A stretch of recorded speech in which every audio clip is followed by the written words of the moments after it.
जिस वक्त हमारा मेन कैरेक्टर माइक एस्केंशन की कगार पर था, उसने अचानक अतीत में वापस जाने का फैसला किया। इसके लिए उसने एक ऐसी स्किल का इस्तेमाल किया जो फेट को बदल देती है। उसी पल ऑल्टर पर रोशनी की एक किरण चमकी, समय और स्पेस मुड़ गए और हमारा प्रोटोगोनिस्ट 5000 साल पुराने अतीत में पहुंच गया। फिर आसमान से बिजली गिरी और स्कूल की इमारत की छत पर जा लगी। इस तरह माइक मई 2017 में वापस आ गया, उस वक्त में जब वो एक सामान्य यूनिवर्सिटी का छात्र हुआ करता था। होश में आने पर माइक को एहसास हुआ कि वो सच में वापस आ गया है। वो खुद को लॉन्गन टेक्निकल यूनिवर्सिटी के दरवाजे पर खड़ा पाता है। चारों तरफ जिंदगी अपनी रफ्तार से चल रही थी। छात्र अपने काम में लगे थे और बेफिक्री से जिंदगी का मजा ले रहे थे। और तभी माइक की आंखों से अचानक आंसू बह निकले। उसे अपनी मां और बहन के साथ पिछली जिंदगी में जो हुआ वो सब याद आ गया। लेकिन अब वो अपने गुनाहों का कफ्फारा अदा करने के लिए वापस आया है। उसने मन में ठान लिया कि इस जिंदगी में वो उस इंसान जोश को अपने परिवार को नुकसान नहीं पहुंचाने देगा। माइक ने खुद को संभाला और जल्दी से डॉर्म के रूम 113 की तरफ चल दिया। वहां वो बिल्कुल अकेला था। माइक के जहन में एक साफ मकसद था, जल्द से जल्द पैसे कमाना, क्योंकि तभी वो अपने परिवार की मुश्किल हालत को बदल सकता था। और इसके लिए उसे हर पॉसिबल युआन कमाना होगा। तो उसने लैपटॉप खोला और तेजी से कुछ टाइप करने लगा। थोड़ी देर बाद दरवाजे के बाहर से आवाजें आने लगीं। उसके रूममेट्स वापस आ गए थे। वो एक नए रेस्टोरेंट में खाना खाने जाने की तैयारी कर रहे थे। लेकिन जब उन्होंने दरवाजा खोला और माइक को मेज पर बैठे देखा तो उनका रवैया फौरन बदल गया और लड़के उसका मजाक उड़ाने लगे। एक छात्र ने व्यंग्य से कहा कि हमारे मिस्टर माइक साहब फिर से क्लास छोड़ रहे हैं। उसने आगे जोड़ा कि उनके दोस्त भूखे हैं और अच्छा हो अगर वो उन्हें एक बार फिर डिनर करवाए। माइक ने सब सुना लेकिन ध्यान न देने का नाटक किया। वो कीबोर्ड पर टाइप करने में लगा रहा। जब उन्होंने देखा कि माइक बिल्कुल रिएक्ट नहीं कर रहा तो एक पड़ोसी फिर बोला। इस बार आवाज काफी ऊंची और गुस्से वाली थी। उसने माइक से पूछा कि क्या उसे डर है कि वो पूरे ग्रुप को उसका राज बता देंगे। लेकिन माइक ने फिर भी जवाब नहीं दिया। जब उसने देखा कि माइक जानबूझकर बहरा बना हुआ है तो वो और भी ज्यादा भड़क गया। हालांकि उसके दोस्त उसे शांत करने की कोशिश कर रहे थे। उनमें से एक ने कहा कि उन्होंने इतने वक्त से उसका राज छुपाया लेकिन कभी कोई शुक्रिया नहीं मिला। फिर भी माइक ने उन पर कोई ध्यान नहीं दिया। उसने शांति से लैपटॉप को बैकपैक में रखा और उसे कंधे पर लटका लिया। फिर माइक ने ठंडे लहजे में कहा कि जिसे इतना बोलने का शौक है वो बाहर जाकर जितना मर्जी बोले। हालांकि वो आसमान की कृपा से दोबारा जन्मा था, लेकिन उसकी मैजिकल पावर लगभग पूरी तरह खत्म हो चुकी थी। इसलिए पैसे कमाने के साथ साथ माइक को अपनी एबिलिटीज वापस पाने का कोई रास्ता भी ढूंढना था। फिर वो एक कंप्यूटर रिपेयर शॉप पर गया, लेकिन उसके लैपटॉप के बदले सिर्फ 800 वॉन ही मिले। उसे याद आया कि उसकी मां ने कभी महीनों तक हर चीज में कटौती करके यह कंप्यूटर उसकी यूनिवर्सिटी की पढ़ाई के लिए खरीदा था। और उसकी पिछली जिंदगी में पढ़ाई के दौरान घमंड ने माइक को अमीर दिखने का नाटक करने पर मजबूर किया था। वो बार्स में जाकर अपने क्लासमेट्स को दिल खोलकर खिलाता पिलाता और शान से जिंदगी गुजारता था। जब पैसे खत्म हो जाते तो वो बेशर्मी से मां को मैसेजेस लिखता और पैसे मांगता। इसी वजह से उसकी मां की सेहत धीरे धीरे बिगड़ती गई, जो आखिरकार एक ऐसे दुखद अंत की तरफ ले गई जो कोई नहीं चाहता था। उसी पल माइक ने अचानक किसी को जोर से अपना नाम पुकारते सुना। उसने मुड़कर देखा तो वो उसकी छोटी बहन मौली थी। अपनी बहन को सामने सही सलामत देखकर उसका दिल एक बार फिर भावनाओं से भर आया। पिछली जिंदगी में वही था जिसकी वजह से उसकी बहन मुसीबत में पड़ी थी, जो आखिरकार इस बात पर जाकर खत्म हुआ कि वो लड़की एक ऊंची इमारत से कूदकर अपनी जान दे बैठी। यह सब उस इंसान जोश के दबाव की वजह से हुआ था जिसे मौली बर्दाश्त नहीं कर सकी। अपने भाई के चकराए हुए चेहरे को देखकर मौली ने पूछा कि उसे क्या हुआ है। तब माइक ने जल्दी से उसे यकीन दिलाया कि सब ठीक है और मन में सोचा कि इस जिंदगी में वो अपनी मां और बहन को जरूर बचाएगा। इसके बाद माइक ने देखा कि मौली थोड़ी देर अपने बैग में कुछ ढूंढती रही, फिर एक पेपर बैग निकालकर अपने भाई को थमा दी। उसने बताया कि इसमें 5000 युआन हैं जो उसने खुद कमाए हैं। वो यह पैसे ले और मां से मांगना बंद करे। माइक थोड़ा हैरान हुआ। उसे समझ नहीं आया कि उसकी बहन के पास इतने पैसे कहां से आए। लेकिन मौली ने पैकेट उसके हाथों में ठूंस दिया और अपने भाई को गुस्से में खरी खोटी सुनाने लगी, क्योंकि वो अच्छी तरह जानती थी कि वो नाटक कर रहा है। उसने पहले ही सुन लिया था कि उसने मां को पढ़ाई छुड़वाने की धमकी दी थी अगर उन्होंने पैसे नहीं दिए, और वो दिन भर संदिग्ध दोस्तों के साथ पीता रहता था। तो मौली ने कहा कि वो पैसे ले और एक बेहतर इंसान बने। लेकिन माइक ने अपनी बहन से कहा कि वो यह पैसे अपनी पढ़ाई के लिए रखे। जैसे ही स्कूल की बात आई, मौली का चेहरा और भी उदास हो गया। काफी हिचकिचाहट के बाद उसने आखिरकार सच बताने की हिम्मत जुटाई। पता चला कि वो पहले ही स्कूल छोड़ चुकी थी। परिवार पर कर्ज का भारी बोझ था और कर्जदार घर आकर वापसी की मांग करने लगे थे। मां अकेले काफी नहीं कमा पा रही थी, इसलिए मॉली ने स्कूल छोड़कर काम करने और उनकी मदद करने का फैसला किया। यह सुनते ही माइक को ऐसा लगा जैसे उसके दिल में कोई चाकू घोंप दिया गया हो। फिर वो तेजी से आगे बढ़ा और पीछे से अपनी बहन को कसकर गले लगा लिया। उसकी इस अचानक हरकत से मॉली बहुत हैरान हो गई और उसने उलझन में पूछा कि वो क्या कर रहा है। तब माइक ने माफी मांगी और सिर्फ थोड़ा वक्त मांगा। उसने कहा कि वो उस पर भरोसा करे, वो उनके परिवार की जिंदगी जरूर बेहतर बनाएगा। मॉली उसके खोखले वादों की आदी थी, लेकिन न जाने क्यों इस बार उसे लगा कि कुछ बदल गया है। अपनी बहन से मिलने के बाद माइक एक ट्रेडिशनल चाइनीज मेडिसिन शॉप पर गया। वहां उसने अपना कंप्यूटर बेचकर जो पैसे मिले थे उनसे कुछ मेडिसिनल हर्ब्स खरीदे। फिर वो शहर के बाहर जंगल की तरफ चल दिया। ये हर्ब्स उसे एक खास एलिक्सर बनाने के लिए चाहिए थे। चूंकि धरती पर स्पिरिचुअल एनर्जी बेहद कम थी, इसलिए ऐसे एलिक्सर्स तेज कल्चरेशन के लिए जरूरी थे। कुछ वक्त बाद कॉल्ड्रन में हर्ब्स धीरे धीरे एक दूसरे में मिलने लगे और एक साफ लिक्विड में बदल गए। इस तरह माइक को यकीन हो गया कि प्रोसेस कामयाब रही। इसके बाद उसने वो दवाई पी ली। फिर वो बैठकर मेडिटेट करने लगा और अपनी सांसों को काबू में लाने लगा। इमॉर्टल कल्चरेशन का रास्ता 5 लेवल्स में बटा था। सिर्फ ची रिफाइनिंग रियलम के पहले लेवल तक पहुंचने से ही माइक को एक सामान्य इंसान से कहीं ज्यादा ताकत मिल जाती। करीब 1 घंटे की कड़ी प्रैक्टिस के बाद माइक ने सक्सेसफुली QI रिफाइनिंग रियलम के पहले लेवल को ब्रेक थ्रू कर लिया। फिर उसने अपनी नई ताकत को परखने का फैसला किया। उसने एक पेड़ पर मुक्का मारा और वो जबरदस्त वार बिना किसी रुकावट के मोटे तने के आर पार हो गया। नतीजा देखकर वो बहुत खुश हुआ। यह ताकत चाइनीज मार्शल आर्ट्स के उस्तादों से निपटने के लिए काफी नुस्खे थी, लेकिन अब उसके सामने एक और उतना ही जरूरी सवाल था, जल्द से जल्द पैसे कैसे कमाए जाए। और तभी माइक के दिमाग में एक आइडिया आया।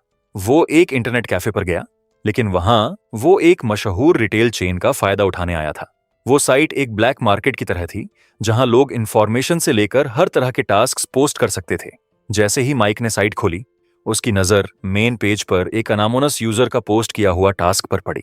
उसमें लिखा था कि लैन के एक अमीर आदमी एक्सेल की बेटी को मारने पर 1 करोड़ युआन का इनाम मिलेगा। नीचे एक नोटिस था कि जॉनी नाम के एक असासिन ने यह काम पहले ही एक्सेप्ट कर लिया है। लेकिन माइक को यकीन नहीं हुआ कि कोई सिर्फ एक लड़की की जान लेने के लिए 1 करोड़ युआन खर्च करेगा। फिर उसकी नजर एक्सेल के एक मैसेज पर पड़ी, जिसमें वो एक ऐसे उस्ताद को ढूंढ रहा था जो 1 महीने तक उसकी बेटी की हिफाजत करे और इसके लिए 2 करोड़ युआन देने को तैयार था। अभी तक किसी ने यह टास्क एक्सेप्ट नहीं किया था और बिना एक पल सोचे माइक ने फौरन टास्क एक्सेप्ट करने का बटन दबा दिया। इस साइट पर उसका आइडेंटिफायर वूजी था, एक ऐसा नाम जिसका अभी तक किसी के लिए कोई मतलब नहीं था। जैसे ही उसने हेडफोन्स उतारे, उसके फोन पर कॉल आई।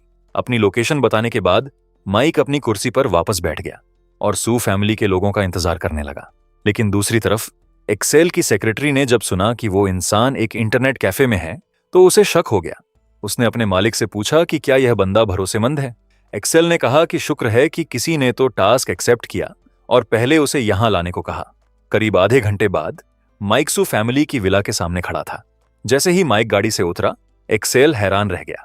उसे उम्मीद नहीं थी कि जॉनी से टकराने का टास्क एक्सेप्ट करने वाला इंसान इतना जवान होगा। घर के मालिक ने खुद बाहर आकर उसका स्वागत किया और पूछा कि क्या वो मिस्टर वूजी हैं। उसने अंदर चलने का कहा, लेकिन माइक ने एक्सेल से पहले विला का एक चक्कर लगाने को कहा ताकि वो जगह से अच्छी तरह वाकिफ हो सके। मालिक फौरन मान गया और बताया कि बिजनेस की दुनिया में उसका एक पुराना दुश्मन है और दोनों के बीच कई सालों से लड़ाई चल रही है। कुछ वक्त पहले एक्सेल को उसके दुश्मन की गैर कानूनी गतिविधियों के सबूत मिले और उसने वो पुलिस को सौंप दी। रास्ते में माइक ने सू फैमिली की विला को ध्यान से देखा और फिर कहा कि विला भले ही शांत लगती हो, लेकिन उसके अंदाजे में यहां काफी लोग छुपे हुए हैं। एक्सेल हैरान रह गया, क्योंकि उस वक्त सच में विला में कई बॉडीगार्ड्स अलग अलग जगहों पर छुपे हुए थे। लेकिन माइक ने उसे गंभीरता से चेताया कि जॉनी जैसे किलर के सामने ये सब लोग बिल्कुल बेकार हैं। तभी एक्सेल की सेक्रेटरी दौड़ती हुई आई और बोली कि मास्टर थियोडोर आ गए हैं। पता चला कि एक्सेल ने थियोडोर को भी बुलाया था, जो एक मिड लेवल मार्शल आर्टिस्ट थे, और उनके साथ उनका छात्र जैक भी आया था। थियोडोर ने शिकायत की कि उन्होंने कोई और असिस्टेंट ढूंढने की कोशिश की, लेकिन जैसे ही लोगों को पता चला कि दुश्मन जॉनी है, सबने मना कर दिया। यह सुनकर एक्सेल का चेहरा उतर गया। तब थियोडोर ने उसे हिम्मत दी कि उम्मीद मत छोड़ो, क्योंकि एक्सेल के पिता उनके पुराने दोस्त रहे हैं।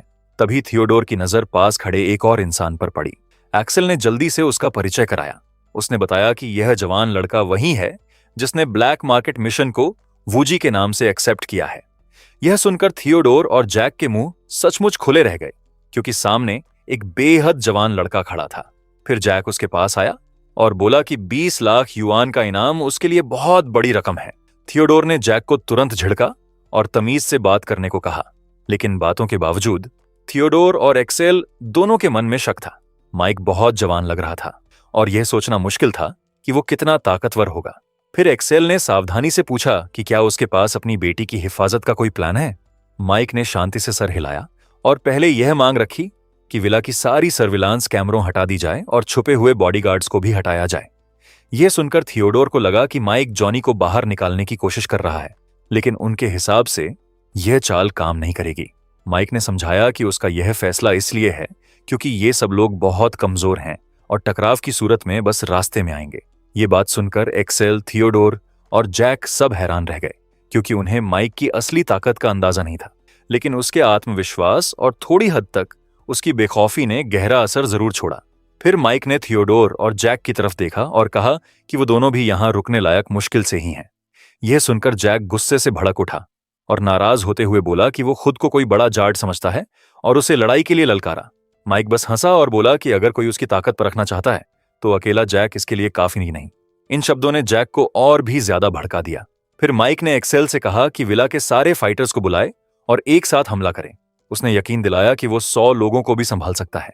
एक्सेल को माइक के इस आत्मविश्वास की उम्मीद नहीं थी और उसने जैक के साथ डुअल में पहले उसकी ताकत परखने का सुझाव दिया, लेकिन माइक को साफ इतने छोटे टेस्ट्स में कोई दिलचस्पी नहीं थी। गार्ड्स को देखते हुए जैक ने मजाक उड़ाते हुए कहा कि देखते हैं माइक कितने सेकंड्स टिकता है। उसी पल माइक को घेरे खड़े बॉडीगार्ड्स एक साथ आगे बढ़े, लेकिन माइक वहीं खड़ा रहा, न हमला करने का इरादा न पीछे हटने का। एक्सेल और थियोडोर को उसकी यह शांति समझ नहीं आई और उन्हें लगने लगा कि शायद यह लड़का डर से जम गया है। जैसे ही पहला बॉडीगार्ड पास आया और उसने मुक्का मारा, कुछ अविश्वसनीय हुआ। उसकी मुट्ठी जैसे एक अदृश्य दीवार से टकराई। उसी पल माइक के चारों तरफ एक जबरदस्त ब्लास्ट वेव उठी, जिसका केंद्र माइक खुद था। सारे बॉडीगार्ड्स पल भर में अलग अलग दिशाओं में उड़ गए और एक भी अपने पांव पर खड़ा नहीं रह सका, जबकि माइक शांति से अपनी जगह खड़ा रहा। उसे जरा भी नुकसान नहीं हुआ। एक्सेल, थियोडोर और जैक जो देख रहे थे उससे हक्के बक्के रह गए। वो समझ ही नहीं पा रहे थे कि हुआ क्या, क्योंकि माइक ने एक भी हरकत नहीं की थी। उस पल थियोडोर को कुछ शक होने लगा। इसके बाद माइक ने जैक की तरफ मुड़कर उसे भी इशारे से बुलाया। भले ही उसने अभी माइक की गजब ताकत देखी थी, फिर भी उसके घमंडी रवैये से वो चिढ़ा हुआ था। तो जैक पूरी ताकत से आगे बढ़ा, ऊंची छलांग लगाई और एक स्पिनिंग किक मारी, लेकिन वो माइक के जिस्म को छू भी नहीं पाया। अगले ही पल एक जबरदस्त पलटवार ने उसे पीछे उड़ा दिया। वो कितनी दूर जाकर गिरा, इसी से अंदाजा लग रहा था कि वो ताकत कितनी तबाहकुन थी। जैक उड़कर एक पेड़ से जा टकराया और उसके टकराने की ताकत से पेड़ टूट गया। वहां मौजूद सभी लोग माइक की ताकत देखकर दंग रह गए। जैक से निपटने के बाद माइक शांति से थियोडोर की तरफ मुड़ा। थियोडोर ने जल्दी से हाथ जोड़े और माना कि उनसे गलती हुई कि उन्होंने उसकी असली ताकत को फौरन नहीं पहचाना। इस बीच जैक मुश्किल से उठा और उसे समझ नहीं आ रहा था कि क्या उस्ताद भी माइक का मुकाबला नहीं कर सकते। थियोडोर ने समझाया कि मिस्टर लॉ भी, जिन्होंने हाल ही में मार्शल सोवेरेन लेवल हासिल किया है, इस माइक का मुकाबला नहीं कर सकते। यह सुनकर एक्सेल की आंखें फटी रह गईं। उसे यकीन नहीं आ रहा था कि वो अचानक इतने ताकतवर इंसान से मिल बैठा। थियोडोर ने पूरे यकीन के साथ कहा कि माइक सच में एक मार्शल लेवल मास्टर है। थियोडोर की बातें हमेशा भरोसे के काबिल होती थीं, लेकिन इस बार एक्सेल के लिए यह सब हजम करना मुश्किल था। और उसी पल एक्सेल की बेटी एब्बी आखिरकार जाग गई।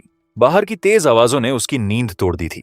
माइक की ताकत देखकर आश्वस्त हुए एक्सेल ने उसे घर के अंदर बुलाया ताकि अपनी बेटी की हिफाजत का प्लान विस्तार से तय किया जा सके। बात शुरू करने से पहले माइक ने 2 शर्तें रखीं। पहली, उसे एडवांस के तौर पर 20 लाख युआन चाहिए। दूसरी, पूरे ऑपरेशन के दौरान उसके इंस्ट्रक्शंस को बिना सवाल के माना जाए। एक्सेल को मना करने की कोई वजह नहीं दिखी और उसने फौरन पैसे तैयार करने का हुक्म दिया। इसके बाद माइक ने कहा कि एडवांस मिलने के बाद अगले दिन उसे 24 घंटे के लिए एक जाती काम से जाना होगा। यह सुनकर एक्सेल साफ घबरा गया, क्योंकि जॉनी अपनी तेजी के लिए मशहूर था और बहुत मुमकिन था कि वो आज या कल ही हमला करे। तब माइक ने सुझाव दिया कि वो लड़की को अपने साथ घर से बाहर ले जाएगा। एक्सेल मुश्किल में पड़ गया, क्योंकि उसे यकीन था कि सू फैमिली की विला से ज्यादा महफूज और जगह कोई नहीं। वो अभी सोच ही रहा था कि अचानक उसे अपना नाम पुकारते सुना। ऊपर देखा तो एब्बी सीढ़ियों पर नाइट गाउन में खड़ी थी। बेटी को इस हाल में देखकर एक्सेल ने फौरन उसे वापस जाकर कपड़े बदलने को कहा, लेकिन एब्बी ने जवाब दिया कि वो कई दिनों से जेल की तरह बंद है, इसलिए उसे पैजामेज में बाहर आने में कोई अजीब बात नहीं लगती। थियोडोर ने बीच में आकर मामला संभालने की कोशिश की और कहा कि लड़की बहुत देर से बंद है, इसीलिए वो चिड़चिड़ी है। एबी ने वहां मौजूद सभी लोगों पर नजर डाली और उसे जल्दी ही पता चल गया कि माइक का चेहरा उसके लिए अनजाना है। एक्सेल ने फौरन अपनी बेटी को बताया कि सामने मिस्टर वुजी हैं, उनके खास मेहमान, जिन्हें खास तौर पर उसकी हिफाजत के लिए बुलाया गया है। यह सुनकर कि माइक को उसकी रक्षा के लिए बुलाया गया है, एब्बी ने बस उस जवान लड़के को हिकारत भरी नजरों से देखा। तब माइक ने लड़की से अपना परिचय कराया और समझाया कि वो न तो उसकी आजादी छीनने का इरादा रखता है, न उसे घर में बंद रखने का। यह सुनते ही एब्बी ने पूछा कि क्या इसका मतलब है कि वो घर से बाहर जा सकती है। माइक ने एक पल के लिए एक्सेल की तरफ तो देखा। वो घबराया हुआ था, लेकिन समझ गया कि उसके पास कोई और चारा नहीं, तो उसने एक लंबी सांस ली और मजबूरी में सर हिला दिया। अपनी मुराद पाकर एब्बी का चेहरा खिल उठा, क्योंकि पिछले कुछ दिनों से घर में बंद रहकर वो बुरी तरह थक चुकी थी। लेकिन एक्सेल ने सख्ती से एक शर्त जोड़ी, अगर वो कल माइक के साथ कहीं जाए तो हर वक्त उसके साथ रहे। एब्बी मान गई, लेकिन मन ही मन उसने तय कर लिया कि वो किसी भी बॉडीगार्ड की बात नहीं मानेगी। अगले दिन एब्बी सज धज कर माइक के साथ एक लग्जरी कार में बैठ गई। उसी वक्त माइक के बैंक अकाउंट में 20 लाख युआन आ गए। एब्बी ने फौरन ड्राइवर अंकल जुआन को मॉल चलने का हुक्म दिया, क्योंकि उसे शॉपिंग किए काफी वक्त हो गया था। लेकिन उसके बगल में बैठे माइक ने ड्राइवर को लॉनगन यूनिवर्सिटी की तरफ चलने को कहा। यह सुनते ही एब्बी भड़क उठी और ड्राइवर से तीखे लहजे में पूछा कि वो किसका हुक्म मानेगा। एक दिन पहले एक्सेल ने घर के सभी स्टाफ को खास तौर पर बता दिया था कि 1 महीने तक माइक के ऑर्डर्स का पालन करना है। जब एब्बी को लगा कि ड्राइवर उसे नजरअंदाज कर रहा है, तो वो पूरी तरह गुस्से में आ गई और गाड़ी रोकने और उसे उतारने की मांग करने लगी। अंकल जुआन ने हेल्पलेसली रियर व्यू मिरर से माइक की तरफ देखा। माइक ने हैरानी में उसे रोकने की इजाजत दे दी। गाड़ी फौरन रुक गई। एब्बी ने फतह के अंदाज में दरवाजा खोला और बाहर निकलते हुए ऐलान किया कि वो जा रही है। लेकिन जहां गाड़ी रुकी थी वो जगह एकदम सुनसान थी। ये देखकर एब्बी एक पल के लिए उलझन में पड़ गई। चंद सेकंड में उसने हालात का जायजा लिया और जल्दी से वापस गाड़ी में बैठ गई। माइक ने एक समझौता पेश किया, पहले वो चुपचाप उसके साथ उसके काम पर चले और उसके बाद वो उसे जहां चाहे ले जाएगा। एब्बी ने नाराजगी से नाक चढ़ाई, लेकिन आगे कुछ नहीं बोली। थोड़ी देर बाद गाड़ी लॉन्ग शैन यूनिवर्सिटी के डॉर्म के सामने रुकी। एब्बी ने बेयकीनी से पुरानी इमारत को देखा। उसे हैरानी हुई कि माइक शायद यहीं रहता है। माइक ने कोई जवाब नहीं दिया और चुपचाप गाड़ी से उतर गया। लेकिन डॉर्म के पास एक महंगी गाड़ी का आना और उसमें से एक खूबसूरत लड़की का उतरना, इसने फौरन छात्रों का ध्यान खींच लिया। माइक ने उसे अपने पीछे आने को कहा, लेकिन एब्बी ने साफ मना कर दिया। उसे समझ नहीं आया कि वो ऐसी जगह कैसे जा सकती है। अंकल जुआन ने धीरे से याद दिलाने की कोशिश की कि उसके पिता ने कहा था कि मिस्टर वुजी की नजरों में रहे, लेकिन उसकी बातों का कोई असर नहीं हुआ। तब माइक ने कहा कि अगर बाद में शॉपिंग पर जाना है तो बेहतर है जल्दी उसके पीछे आए। शॉपिंग का लालच ज्यादा था, तो एब्बी मुंह फुलाए हुए उसके पीछे रूम तक चली गई। तभी वो अचानक रुक गई। उसे कुछ घिनौना नजर आया। उसने देखा कि माइक के तीनों रूममेट्स बिना कमीज के बैठे गेम खेल रहे थे। जब उन्होंने देखा कि माइक वापस आया है और अपने साथ एक खूबसूरत लड़की भी लाया है, तो उन्होंने फौरन भद्दे मजाक शुरू कर दिए। दोबारा जन्म लेने के बाद से माइक इन पुराने जान पहचान वालों से नफरत करता था। अब इन्हें सामने एब्बी को परेशान करते देखकर वो तुरंत गुस्से में आ गया। वो आगे बढ़ा, एब्बी के सामने खड़ा हो गया और सख्त लहजे में उन्हें उससे दूर रहने को कहा। लेकिन तीनों लड़के मजाक उड़ाते हुए मुस्कुराते रहे। उन्हें लगा यह बस दोस्तों का बेकार मजाक है। तब माइक ने कहा कि अगर उन्हें लड़कियों को तंग करने में इतना मजा आता है तो वो उन्हें असली मजा दिखाएगा। इसके बाद उसने चुपके से अपनी मैजिक का थोड़ा सा हिस्सा इस्तेमाल करके उन्हें डराया। स्पेल के असर में तीनों छात्रों को चारों तरफ अनगिनत कंकाल दिखने लगे। वो उन्हें हर तरफ से घेरे हुए थे और भयानक चीखें निकाल रहे थे। यह मंजर इतना खौफनाक था कि तीनों फौरन घुटनों पर गिर पड़े। लड़के कांप रहे थे और माफिज मांग रहे थे। एब्बी हैरानी से देखती रही और सोचने लगी कि इन्हें क्या हो गया। तब माइक ने बताया कि यह बस एक इल्यूजन था। फिर माइक ने एब्बी को थोड़ा रुकने को कहा। उसने कुछ सामान उठाया। थोड़ी देर बाद वो दोनों फिर से गाड़ी में बैठे थे। एब्बी अभी भी उसके रूममेट्स की अजीब हरकत भूल नहीं पाई थी और पूछने लगी कि उसने कौन सी मैजिक इस्तेमाल की थी। माइक ने मजाक में कहा कि वो उसकी ताकत देख चुकी है इसीलिए उसे उससे ज्यादा बहस नहीं करनी चाहिए। अभी ने घबराकर अपना चेहरा हाथों से ढक लिया, लेकिन अगले ही पल माइक ने शांति से बैठते हुए बेपरवाही से कहा कि वो बस मजाक था। यह समझ आते ही एब्बी आग बबूला हो गई और उसे गाड़ी में ही मारने पर उतारू हो गई। तभी गाड़ी चला रहे अंकल जुआन ने मुड़कर पूछा कि अब कहाँ जाना है। माइक ने अपनी बहन को कॉल करके पूछा कि वो कहाँ है। मॉली ने बताया कि वो अभी काम पर है और उसका एड्रेस दे दिया। इसके बाद गाड़ी एल स्ट्रीट इमारत 107 की तरफ चल दी। वहां पहुंचकर माइक को पता चला कि यह एक रेस्टोरेंट है जहां सभी वेट्रेस मैड की ड्रेस में जवान लड़कियां हैं। एब्बी को नहीं पता था कि यहां माइक की बहन काम करती है, तो उसने सोचा कि इस जवान लड़के के शौक थोड़े अजीब हैं। वो दोनों अंदर गए, एक खाली मेज चुनी और कुछ डिशेस ऑर्डर किए। माइक ने वेट्रेस से पूछा कि क्या यहाँ मॉली नाम की कोई लड़की काम करती है। उसने फौरन हाँ में सर हिलाया और बताया कि वो अभी किचन में है और जल्द ही ऑर्डर लेकर बाहर आएगी। थोड़ी देर बाद माइक ने सच में अपनी बहन को देखा, जो हाथ में प्लेट लिए किचन से निकल रही थी। लेकिन उसके चेहरे पर भारी मेकअप और मेड की यूनिफॉर्म देखकर उसे बहुत बुरा लगा और वो अपनी जगह से उठ गया। लेकिन ठीक उसी पल उसने देखा कि एक आदमी ने बेशर्मी से लड़की के पीछे थप्पड़ मारा और जोर से उसे बुलाया। उसने कहा कि मॉली ने उसे बहुत देर से इंतजार करवाया। यह देखते ही माइक का चेहरा भौंचक्का हो गया। वो इंसान सैम निकला, 23 साल का सन प्रॉपर्टीज ग्रुप का इकलौता वारिस। मॉली ने शालीनता से मना करने की कोशिश की और अपनी व्यस्तता का हवाला दिया, लेकिन वो यंग मास्टर उसे इतनी आसानी से जाने देने को तैयार नहीं था। तभी सैम ने अचानक अपनी जेब से एक रिंग बॉक्स निकाली और सबके सामने मॉली से गर्लफ्रेंड सेंड बनने की गुजारिश की। इस हरकत ने फौरन बाकी कस्टमर्स का ध्यान खींच लिया और लोग देखने के लिए जमा होने लगे। दूर बैठी एब्बी ने भी उस जवान लड़के को उसके नाम से फौरन पहचान लिया। सैम उसके परिवार की गरीबी के बारे में बोलने लगा और वादा किया कि अगर वो उसकी गर्लफ्रेंड बन जाए तो उसे किसी चीज की कमी नहीं रहेगी। लेकिन मॉली ने मना कर दिया और शांति से वापस काम पर लग गई। यह जवाब सैम को बिल्कुल उम्मीद नहीं था। सबके सामने एक गरीब लड़की से ठुकराए जाने पर उसे बेइज्जती महसूस हुई और वो तुरंत गुस्से में आ गया। फिर उसने मेज से पानी का गिलास उठाया, अपनी पैंट पर उड़ेल लिया और जोर से रेस्टोरेंट के ओनर को बुलाया। ओनर को पता चला कि यंग मास्टर सॉन्ग को परेशानी हुई है, तो वो दौड़कर आया। सैम ने झूठ बोला कि मॉली ने उस पर पानी गिरा दिया और अब उसे खुद साफ करना होगा। यह सुनते ही रेस्टोरेंट ओनर ने बिना कुछ जांचे परखे लड़की पर इल्जाम लगा दिया और उसे थप्पड़ मारने के लिए हाथ उठाया। लेकिन जैसे ही उसका हाथ उठा, किसी ने उसे थाम लिया और वो माइक था। अगले ही पल माइक ने उसे पीछे की तरफ फेंक दिया और एक जोरदार आवाज के साथ रेस्टोरेंट ओनर का जिस्म मेज पर जा गिरा, जो तुरंत टूट गई। रेस्टोरेंट का स्टाफ और कस्टमर्स आंखें फाड़े यह मंजर देखते रहे। मॉली भी हैरान रह गई, क्योंकि उसे जरा भी उम्मीद नहीं थी कि उसका भाई यहां होगा। एब्बी ने भी पहली बार माइक की ताकत को असल में देखा और खुद ब खुद हैरान हो गई। वो मोटा आदमी इतनी आसानी से उड़ा दिया गया था। इतने में सैम आगे बढ़ा और माइक को धमकाते हुए बोला कि वो दूसरों के मामले में दखल न दे। माइक के एक तेज मुक्के के बाद सैम फौरन जमीन पर था। तेज दर्द उसके पूरे जिस्म में दौड़ गया, जैसे कई पसलियां टूट गई हों। लेकिन वो धमकियां देता रहा और याद दिलाता रहा कि वो सन प्रॉपर्टीज ग्रुप का वारिस है। तभी अचानक एक और आवाज गूंजी। वो शब्द इतने अप्रत्याशित थे कि सैम का चेहरा पल भर में पीला पड़ गया। एब्बी पास आ चुकी थी और उसने खुलकर माइक का साथ दिया था। सू फैमिली की लड़की को देखते ही सैम को एहसास हो गया कि उसकी फैमिली कंपनी उनके रसूख के सामने कुछ नहीं। तो एब्बी के पिता को कॉल करने से पहले ही वो जल्दी जल्दी रेस्टोरेंट से निकल गया। उसकी इस बेशर्म भागती हुई हालत को देखकर एब्बी ने माइक को प्लेफुली कोहनी मारी और बोली कि अब वो उसका एहसानमंद है। उसी पल मॉली ने अपने भाई का हाथ पकड़ा और जोर देकर कहा कि जल्दी से यहां से चलते हैं। माइक के मन में बहुत सारे सवाल थे, लेकिन सबसे पहले वो जानना चाहता था कि वो ऐसी जगह काम क्यों कर रही है। मॉली ने संक्षेप में कहा कि यहां तनख्वाह अच्छी है, और तब माइक को एहसास हुआ कि अपनी पिछली जिंदगी की लापरवाही की वजह से उसकी बहन को ऐसी बेइज्जती सहनी पड़ रही है।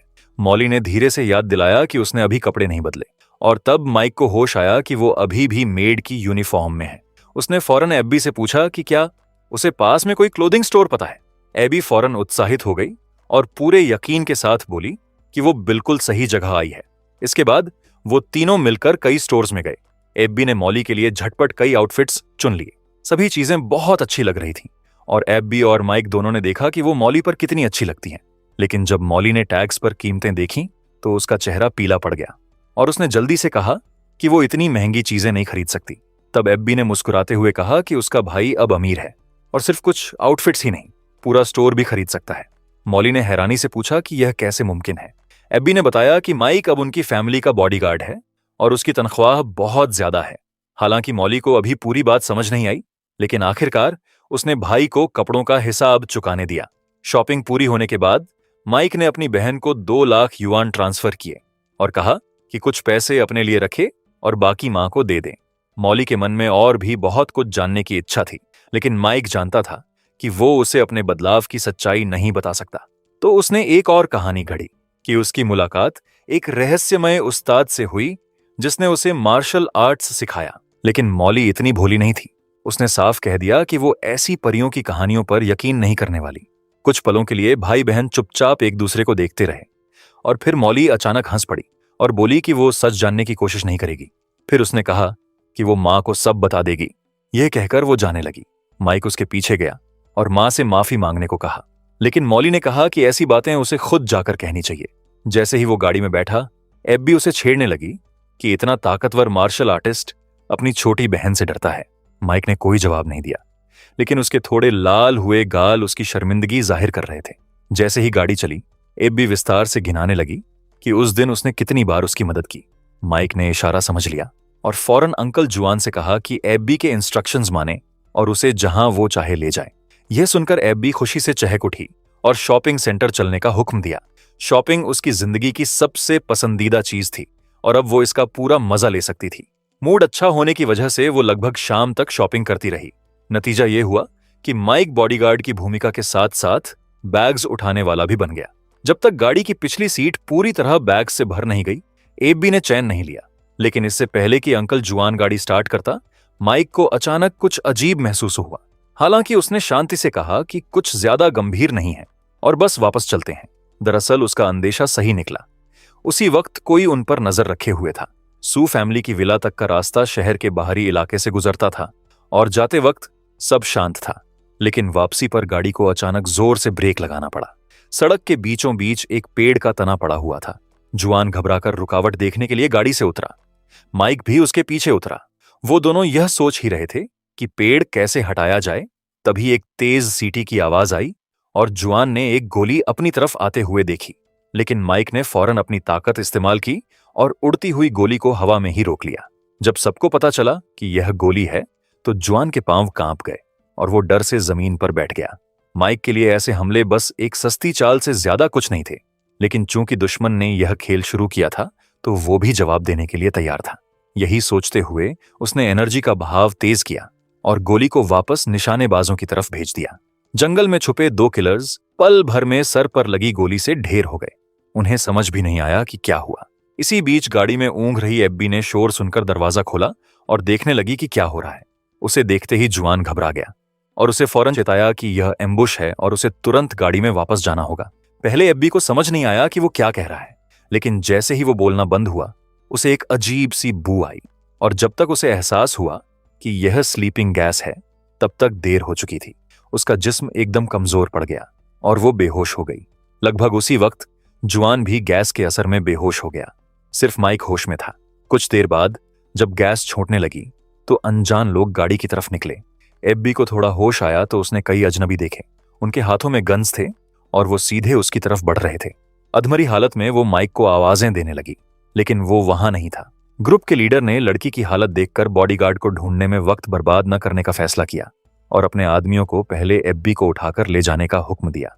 लेकिन ठीक उसी पल माइक ने शांति से पूछा कि ये किसके लोग हैं और कहां से आए हैं। माइक की आवाजन सुनकर हमलावरों ने चौंककर पीछे मुड़कर देखा और उन्हें एहसास हुआ कि वो एक चाल में फंस गए थे। लेकिन यह देखकर कि वो अकेला है, वो जल्दी शांत हो गए। लीडर ने फौरन अपने आदमियों को एक साथ हमला करने का हुक्म दिया, लेकिन माइक की नजरों में ये लोग बस छोटे मोटे दुश्मन थे। उसने शांति से पास के पेड़ से कुछ पत्तियां तोड़ी। उसके हाथों में आते ही वो पत्तियां तुरंत ब्लेड्स में बदल गईं और उनकी मदद से उसने पलक झपकते ही सबकी डिफेंस तोड़ दी और सबको चित कर दिया। यह देखकर लीडर का दिमाग चकरा गया।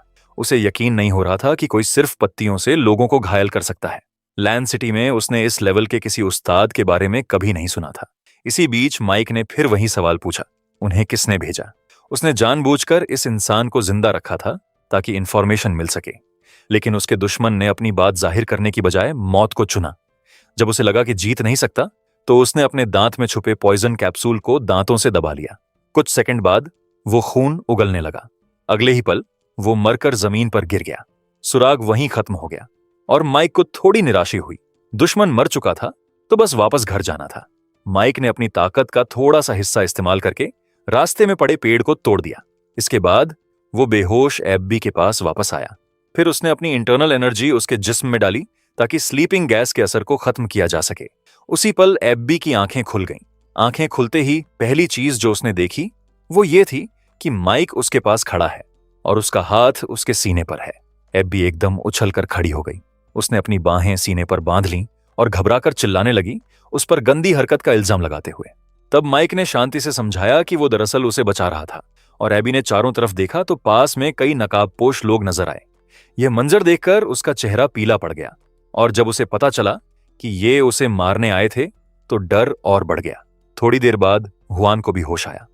यह सब देखकर वो बुरी तरह हैरान हो गया। माइक ने उसे कहा कि पहले सबको सू फैमिली की विला वापस ले चलो और साथ ही बताया कि रास्ते में पड़ा पेड़ वो हटा चुका है। वापस मैंशन पहुंचने पर माइक ने एक्सेल और थियोडोर को पूरी घटना विस्तार से बताई। यह खबर सुनकर मिस्टर सू बहुत घबरा गए। माइक ने यह भी बताया कि उन सभी की कलाई पर पत्ते के आकार का निशान था। उसने कहा कि ऐसा ग्रुप इतने घटिया तरीके मुश्किल से ही इस्तेमाल करता है। यह सुनकर थियोडोर के माथे पर बल पड़ गए। उन्हें धुंधली सी याद आई कि उन्होंने ऐसा निशान कहीं पहले देखा है।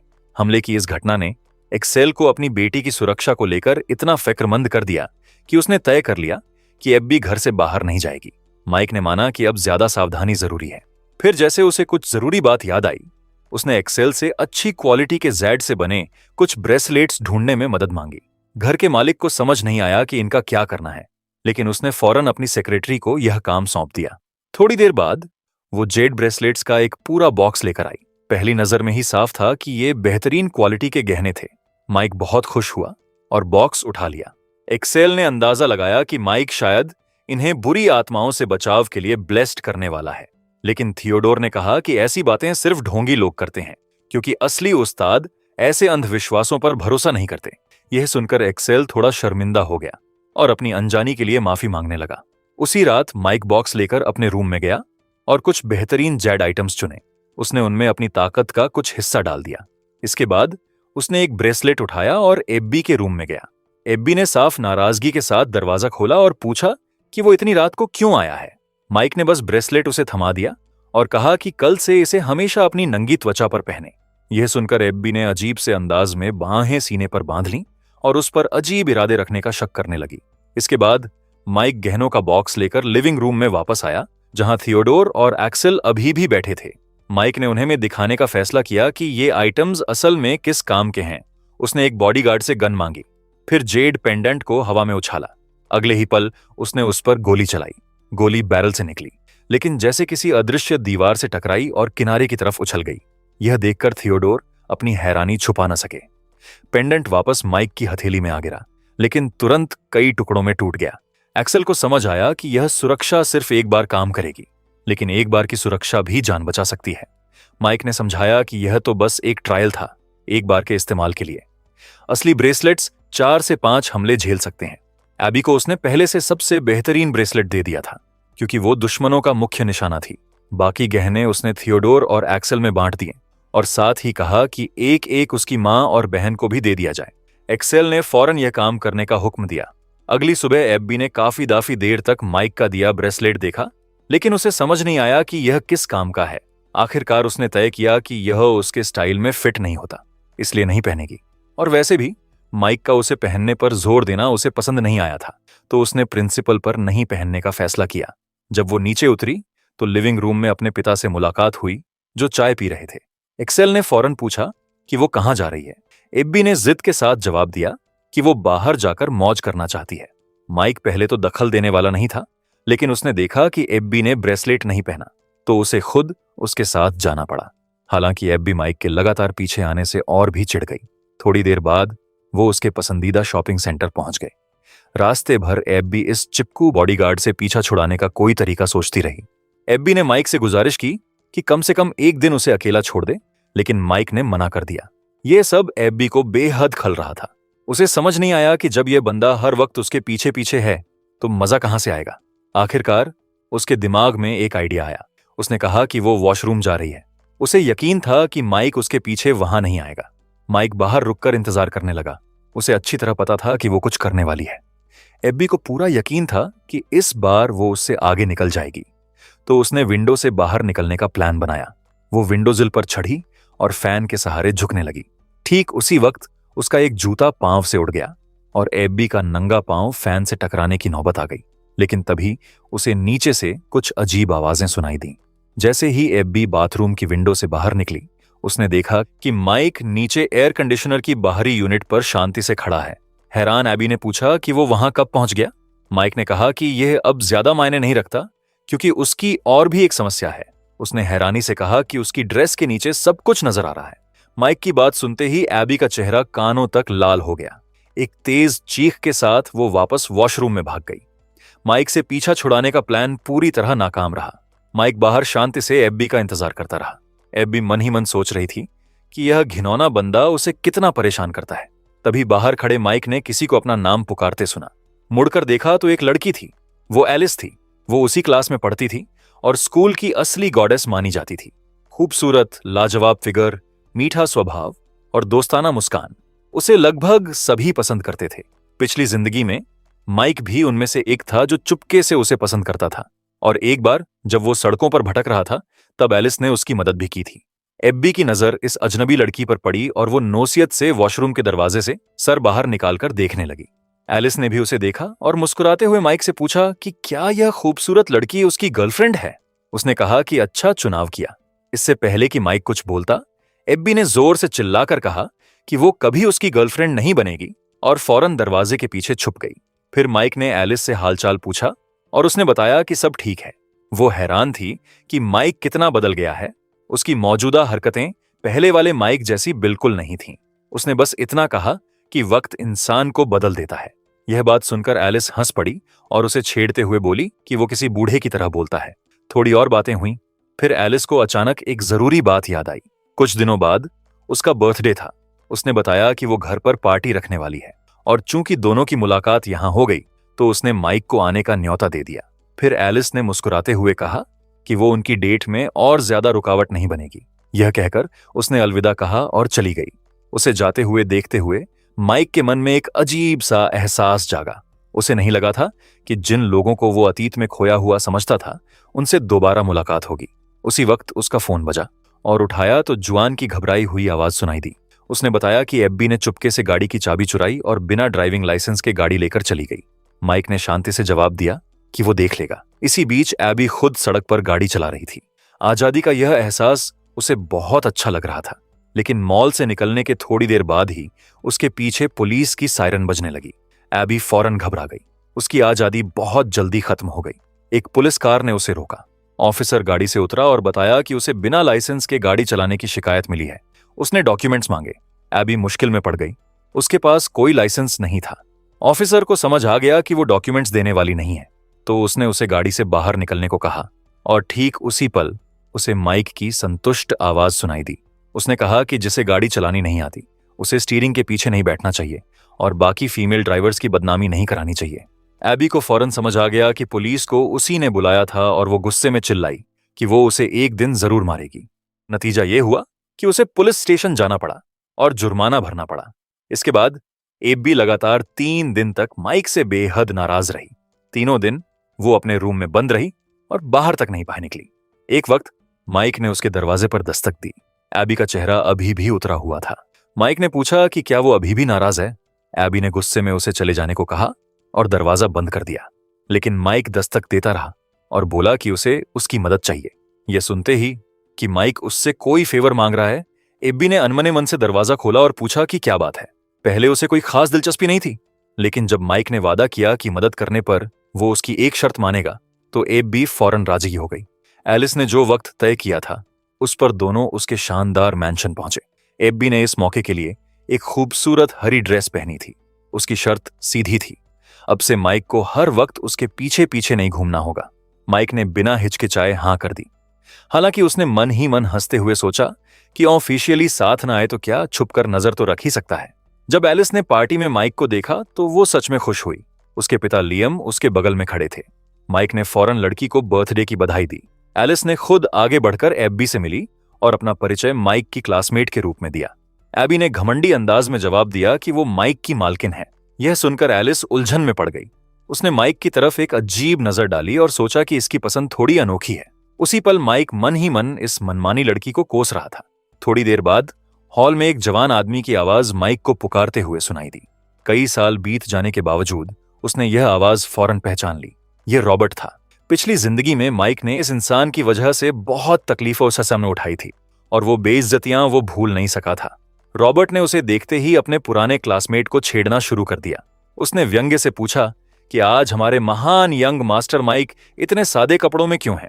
क्या अमीर दिखने का नाटक करते करते थक गए? पास खड़ी एब्बी को यह बेहद घिनौना लगा कि ये लोग खुलेआम अपने पुराने क्लासमेट का मजाक उड़ा रहे हैं। उसने कहा कि यहाँ बहुत ज्यादा परेशान करने वाली मक्खियां हैं और माइक को बाहर टहलने चलने का सुझाव दिया। यह बात रॉबर्ट को चुभ गई और वो तुरंत आग बबूला हो गया। अब उसने माइक के साथ खड़ी लड़की को ध्यान से देखा। उसकी खूबसूरती देखकर उसके मन में जबरदस्त जलन उठी। उसे समझ नहीं आया कि गरीब माइक ऐसी लड़की के साथ कैसे है। थोड़ी देर बाद सैम और उसके पिता सैंटियागो भी बैंक्वेट में आ गए। हॉल में घुसते ही सैम फौरन एलिस के पास गया और उसे बर्थडे की बधाई दी। ऊपर से एलिस शालीन और मिलनसार दिखी, लेकिन अंदर से वो सतर्क थी। उसकी बदनामी उसने पहले ही सुन रखी थी। जैसे ही सैम ने ग्लास उठाया, उसकी नजर भीड़ में माइक पर पड़ी। उसने फौरन पहचान लिया कि यही वो बंदा है। उसे अभी भी याद था कि उसने मेड कैफे में उसे कैसे बेइज्जत किया था और उसने अगली मुलाकात में बदला लेने की कसम खाई थी। वो यही सोच रहा था कि कैसे यह करे। तभी रॉबर्ट भीड़ से निकलकर ग्लास लेकर उसके पास आया और बात शुरू करने की कोशिश करने लगा।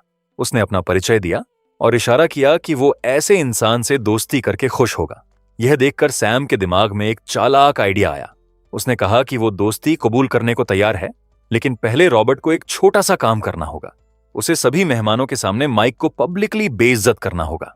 यह सुनकर रॉबर्ट को जैसे खजाना मिल गया और उसके दिमाग में फौरन एक प्लान आ गया। इसी बीच माइक और एब्बी बैंक्वेट टेबल पर बैठे थे। एब्बी बिना किसी परवाह के कई टुकड़े केक खा चुकी थी। उसी पल माइक ने रॉबर्ट को अपना नाम पुकारते सुना। वो जोर जोर से हाथ भी हिला रहा था। माइक अच्छी तरह जानता था कि इस इंसान से कुछ अच्छा नहीं होगा, लेकिन जिज्ञासा ने उसे रोका नहीं और उसने देखने का फैसला किया कि उसने क्या साजिश रची है। पास जाने पर उसने सैम को भी नजदीक देखा। माइक कुछ बोलने से पहले ही रॉबर्ट ने जोर जोर से चिल्लाना शुरू कर दिया और उस पर चोरी का इल्जाम लगा दिया। सैम ने नाटकीय अंदाज में धक्का खाने का ढोंग किया और जमीन पर गिर गया। रॉबर्ट दौड़कर उसे उठाने लगा और चिल्लाने लगा कि माइक ने पहले चीज चुराई और फिर इंसान को मारा। माइक बस हैरान रह गया। उसे नहीं लगा था कि बड़े लोग इतनी घटिया साजिश रच सकते हैं। एब्बी ने खाने से नजर उठाई और सोचने लगी कि इतना शोर क्यों हो रहा है। रॉबर्ट और जोर से चिल्लाने लगा और आसपास सबका ध्यान खींचने लगा। मेहमानों की भीड़ तेजी से इकट्ठी हो गई। यही तो वो दोनों साजिश ही चाहते थे।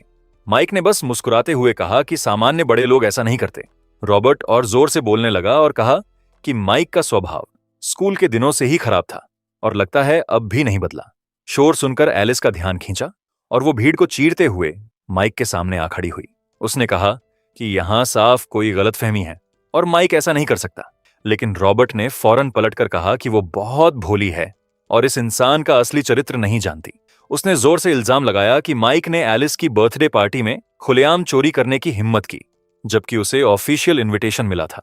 जब सबका ध्यान इन इल्जामों पर था, मार्टिन चुपचाप माइक के पीछे से आया, हाथ में एक गोल्ड वॉच लिए हुए। उसने नाटक किया जैसे अभी माइक की जेब से निकाली हो और फौरन जोर से ऐलान किया कि यह उसकी है और माइक के पास से मिली है। इसके बाद उसने फतह के अंदाज में कहा कि सबने एक असली चोर को देखा। माइक ने ठंडे अंदाज में हल्का सा हंसते हुए कहा कि वो बहुत घटिया काम कर रहे हैं। फिर हाथ की एक हल्की हरकत से उसने सैम को धकेला और वो फिर से जमीन पर था। यह देखकर सांतियागो फौरन आगे बढ़ा और जोर जोर से बोलने लगा, जवाब मांगने लगा। उसने पूछा कि सैम ठीक है ना? पिता बेटे दोनों पार्टी के ऑनर गेस्ट्स थे, इसीलिए माहौल एकदम तनावपूर्ण हो गया। उसने सैम को उठाने में मदद की और ऐलान किया कि अगर माइक ने घुटने टेककर माफी नहीं मांगी तो वो फौरन मुकदमा करेगा। माइक उस बेशर्म इंसान को और चिढ़ाता रहा। सैम ने बातचीत में फिर से घुसते हुए माइक को एक बेशर्म चोर कहा जो ऊपर से नाक भी चढ़ाता है। तभी एब्बी, जो अब तक चुपचाप देख रही थी, आखिरकार बर्दाश्त नहीं कर सकी और बीच में आ गई। उसने नाराजगी से कहा कि यह घड़ी बहुत ज्यादा शोर कर रही है। मार्टिन ने उसे देखा तो उसका चेहरा पल भर में पीला पड़ गया। उसे उम्मीद नहीं थी कि यहाँ सू फैमिली की बेटी मिलेगी। एबी ने तीखे लहजे में बताया कि वॉच अभी भी सैम के हाथ में है और उसे आसानी से बदनामी का केस हो सकता है। फिर उसने माइक की तरफ मुड़कर कहा कि उसे ऐसे लोगों पर अपना वक्त बर्बाद नहीं करना चाहिए। वो यह भी नाराज थी कि इस वजह से उसे अपना केक टेस्टिंग बीच में छोड़ना पड़ा। उसके घमंडी लहजे ने आसपास वालों को चिढ़ा दिया और जी फैमिली के एक बुजुर्ग ने ठंडे अंदाज में पूछा कि वो समझती क्या है खुद को। एबी ने शांति से जवाब दिया कि अगर वो उसे नहीं जानते तो कोई हैरानी नहीं, हर कोई उससे मिलने के काबिल नहीं होता। तब सांतियागो ने सिक्योरिटी को हुक्म दिया कि इस बेशर्म लड़की को हॉल से बाहर निकालो। एबी की जिंदगी में हमेशा उसे इज्जत मिली थी, इसलिए यह उसके लिए नया और थोड़ा अजीब लम्हा था। उसने मुस्कुराते हुए कहा कि उसे किसी इवेंट से जबरदस्ती निकाले जाने का मौका अब तक नहीं आया था। जी फैमिली के गार्ड्स ने उसे घेर लिया, लेकिन माइक फौरन उसके बचाव में आ गया। उसने एब्बी को पीछे खींचा और उसके सामने खड़ा हो गया। साफ था कि वो देखना चाहता था कि उसके रहते कौन उसे हाथ लगाने की हिम्मत करता है। सैम ने देखा कि बाकी लोग उसे नहीं पहचानते, तो उसने भी अनजान बनने का ढोंग किया और गार्ड्स को हुक्म दिया कि माइक और लड़की दोनों को सबक सिखाएं। माइक ने फौरन एब्बी को किसी सुरक्षित जगह छुपने को कहा, लेकिन जैसे ही गार्ड्स आगे बढ़े, उन्हें माइक के चारों तरफ हवा का एक तेज बहाव महसूस हुआ। माहौल एकदम बदल गया।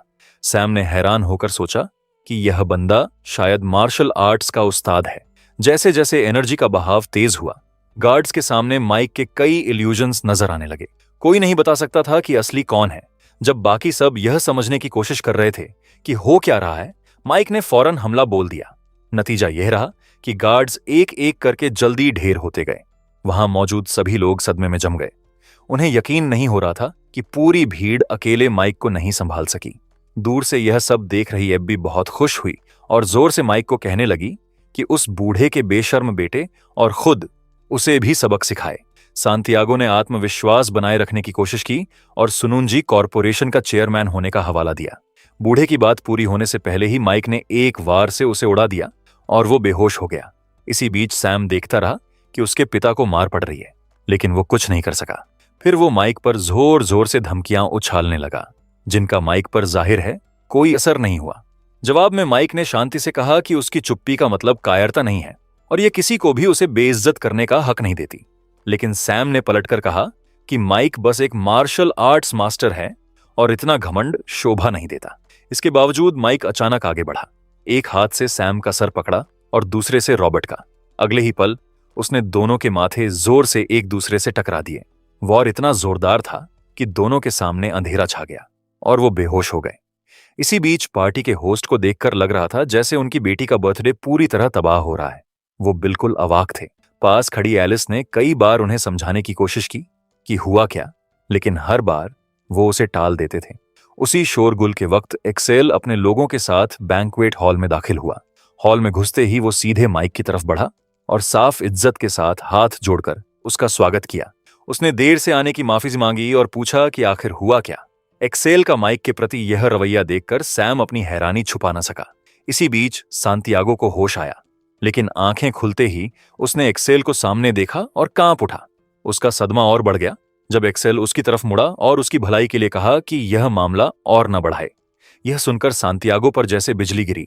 जिस लड़की को उसने अपने लोगों से बाहर निकलवाने का हुक्म दिया था, वो एक्सेल की बेटी निकली।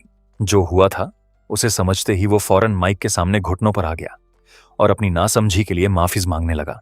लेकिन माइक का ऐसे लोगों से निपटने का कोई इरादा नहीं था। उसने बस उसे यहां से गायब हो जाने को कहा। अब सच सबके सामने आ चुका था। माइक कोई चोर नहीं था। यह सब बस उसे फंसाने की एक साजिश थी। और जब मेहमानों को पता चला कि उसे सू फैमिली इतनी इज्जत देती है, तो बहुत सी लड़कियां उसे तुरंत अलग नजरों से देखने लगीं। वो माइक के आसपास जमा होने लगीं और उससे जान पहचान बढ़ाने की कोशिश करने लगीं। यह देखकर एब्बी के मन में माइक के लिए सच में नफरत उमड़ आई। लेकिन ठीक उसी वक्त जब माइक इस सब के केंद्र में था, उसने एक्सेल को अपना नाम पुकारते सुना। एक्सेल ने बताया कि मार्शल आर्ट्स अलायंस से कोई उससे मिलना चाहता है। माइक ने इस मौके का फायदा उठाया और इन अनचाही महिला मेहमानों से पीछा छुड़ाया। चलते चलते उसने कहा कि उसने मार्शल आर्ट्स अलायंस नाम का कोई संगठन पहले कभी नहीं सुना। थियोडोर ने समझाया कि वो चाइनीज मार्शल आर्ट्स अलायंस की बात कर रहे हैं, एक ऐसा ढांचा जो सीधे देश की सबसे ऊंची लीडरशिप के अधीन काम करता है। इस बार उनका आना उस हमले से जुड़ा था जो कुछ दिन पहले एब्बी पर हुआ था। इसके बाद लू, माइक को एक अलग रूम में ले गया। दरवाजा खोला तो अंदर करीब 5 लोग थे। सोफा पर बैठा इंसान बेन था, long seen city martial arts alliance की दूसरी शाखा का हेड। उसके बगल में थोड़ा जवान आदमी था और साफ दिख रहा था कि वो माइक को जरा भी गंभीरता से नहीं ले रहा था। लेकिन बेन ने शांति से बताया कि उन्हें इंफॉर्मेशन मिली है कि एक्सेल की बेटी को कोई निशाना बना रहा है। उन्हें यह भी पता था कि माइक अब एब्बी की सुरक्षा की जिम्मेदारी उठा रहा है, इसीलिए वो खुद मिलने आए थे। यह सुनकर माइक ने बस इतना कहा कि उसे समझ आ गया और फौरन बाहर जाने की तरफ मुड़ गया। आसपास के लोगों को यह रवैया बेन की साफ बेइज्जती लगी तो उसके बगल वाला आदमी तुरंत भड़क गया। लेकिन बेन ने माइक को एक जरूरी खबर दी। उसने बताया कि एब्बी का पीछा करने वाले लोग हैंग गैंग के हैं। साथ ही उसने चेताया कि यह संगठन बहुत ताकतवर है, इसलिए माइक को अकेले उनसे नहीं लड़ना चाहिए। यह सब सुनने के बाद भी माइक ने बस इतना कहा कि वो खुद संभाल लेगा और रूम से निकल गया। जाने के बाद वो आदमी फिर भड़का और बोला कि यह लड़का बहुत ज्यादा घमंडी है और इसे सबक सिखाना जरूरी है।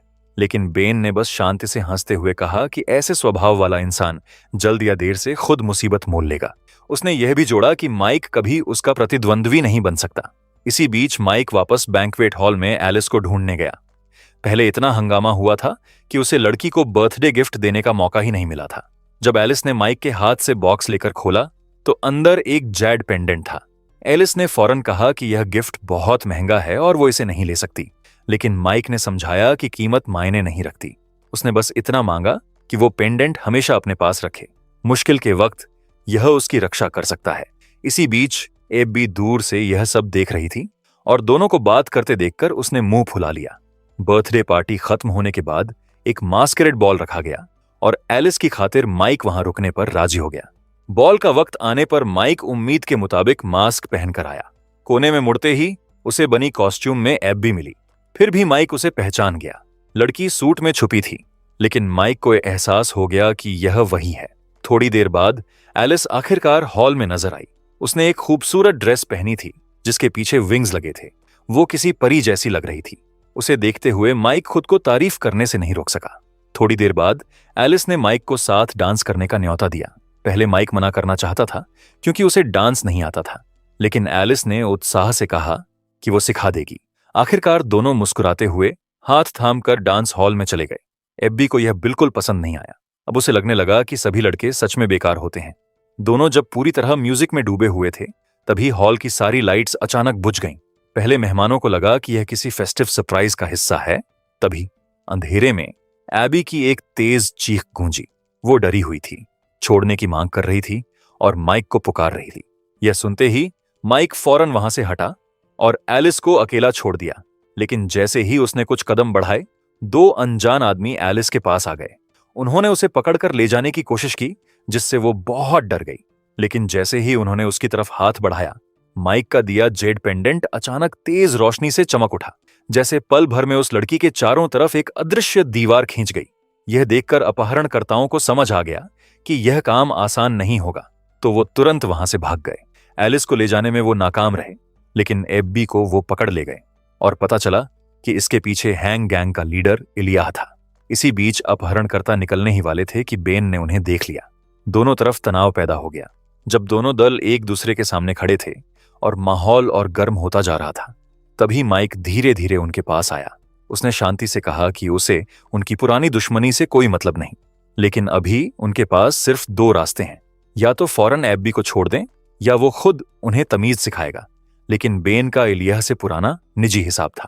उसने कहा कि वो खुद उससे निपटना चाहता है और माइक से दखल न देने की गुजारिश की। जवाब में माइक ने कहा कि वो उसे ठीक 1 मिनट देगा और एक तरफ वैसे हट गया। जैसे ही वक्त शुरू हुआ, बेन ने अपनी हथेलियों में एनर्जी जमा की और इलियाह की तरफ पहला निर्णायक वार करने की उम्मीद से झपटा, लेकिन उसका हमला दुश्मन ने हैरानी से आसानी से रोक लिया। इसके बाद दोनों के बीच तनावपूर्ण लड़ाई छिड़ गई।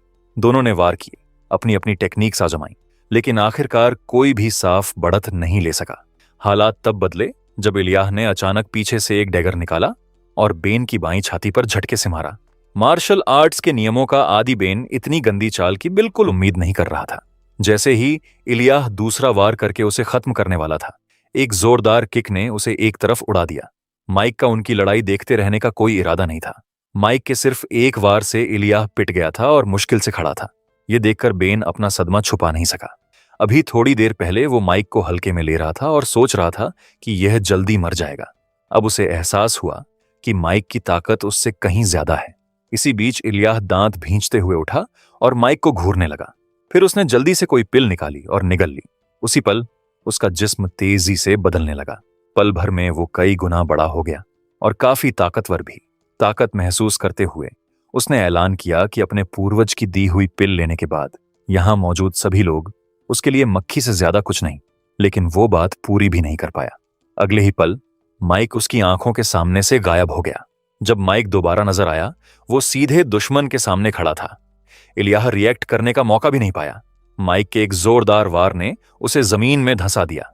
यह मंजर देखकर बैन के रोंगटे खड़े हो गए। माइक की ताकत सच में दैत्याकार लग रही थी। वो समझ नहीं पा रहा था कि उसने ऐसे उस्ताद के बारे में पहले कभी क्यों नहीं सुना। लेकिन जब माइक लड़ रहा था, एब्बी को बांधकर गाड़ी में धकेला जा चुका था। होश आने पर उसे धीरे धीरे एहसास हुआ कि वो बेहद खतरनाक हालात में है। थोड़ी देर बाद गाड़ी किसी सुनसान जगह रुकी। एक अपहरणकर्ता ने बेबस लड़की को लालची नजरों से देखा और कहने लगा कि वो अब खुद को रोक नहीं सकता। लेकिन दूसरे आदमी ने ओल्ड मैन जू को रोक दिया। यह सुनकर एब्बी बुरी तरह घबरा गई और मन ही मन माइक को कोसने लगी कि उसकी वजह से एक बार फिर मुसीबत में फंसी है। तभी गाड़ी के पास से एक अजीब सी एनर्जी की लहर गुजरी। एक आदमी ने हैरानी से पूछा कि यह क्या था, लेकिन उसके साथी ने मजाक उड़ाते हुए कहा कि लगता है उसका दिमाग खराब हो गया देसा है। सिर्फ एब्बी ने उस हरी चमक को पहचाना। उसे लगा कि यह उसने पहले कहीं देखी है और सच में यह माइक ही था जो अपनी ताकत इस्तेमाल कर रहा था। उसने पल भर में गाड़ी को हवा में उठाया और फिर तेजी से नीचे पटक दिया। अंदर बैठे लोगों की डर से जान निकलते निकलते बची। ड्राइवर का दिमाग घूम गया। उसने गाड़ी का दरवाजा खोला, गन निकाली और घुसपैठिए को निपटाने का फैसला किया। वो गोलियां चलाता रहा, पूरे यकीन के साथ कि जल्दी काम तमाम कर देगा। लेकिन माइक की रफ्तार गोलियों से भी ज्यादा थी और एक भी गोली उसे छू नहीं सकी। फिर बदमाश ने अलग तरीके से धमकाया और याद दिलाया कि लड़की अभी भी उनके कब्जे में है। इसके बाद उसने गाड़ी का दरवाजा खोला। बदमाश ने अधमरी एब्बी को बाहर खींचा और उसे पास रखते हुए धमकी दी कि अगर माइक पास आया तो वो उसे समुद्र में फेंक देगा। माइक ने शांति से पूछा कि क्या वो सच में ऐसा करने की हिम्मत रखता है। उस आदमी ने फौरन कहा कि बिल्कुल हिम्मत रखता है और इतना कहते हुए उसने लड़की को समुद्र में फेंक दिया। यह देखते ही माइक ने हमला बोल दिया। एक वार से उसने बदमाश की गर्दन पर जोरदार चोट मारी, जिससे वो लड़खड़ाया और लगभग बेहोश हो गया। फिर माइक ने बिना एक पल गंवाए गिरती हुई लड़की के पीछे नीचे छलांग लगा दी। किस्मत से वो पानी छूने से ठीक पहले उसे थाम लेने में कामयाब रहा। माइक ने एब्बी को अपने करीब खींचा। अपना ऑनरा एक्टिवेट करते हुए वो उसे लेकर वापस चट्टान पर चढ़ने लगा। अधमरी हालत में एब्बी को बस इतना महसूस हुआ कि इस इंसान की बाहें हैरानी से गर्म और भरोसेमंद हैं। एब्बी को जल्द ही सुरक्षित सू फैमिली की रिहाइश पर वापस पहुंचा दिया गया। वहां माइक ने एक्सेल से पूछा कि कोई खबर है।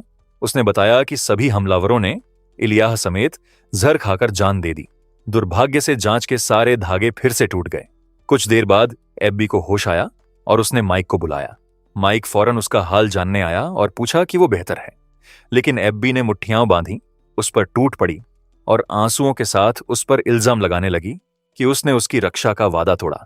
एक्सेल ने फौरन अपनी बेटी को डांटा और याद दिलाया कि माइक की मदद के बिना वो और भी बुरे हालात में होती। लेकिन उम्मीद के खिलाफ माइक ने खुद कोई सफाई नहीं दी।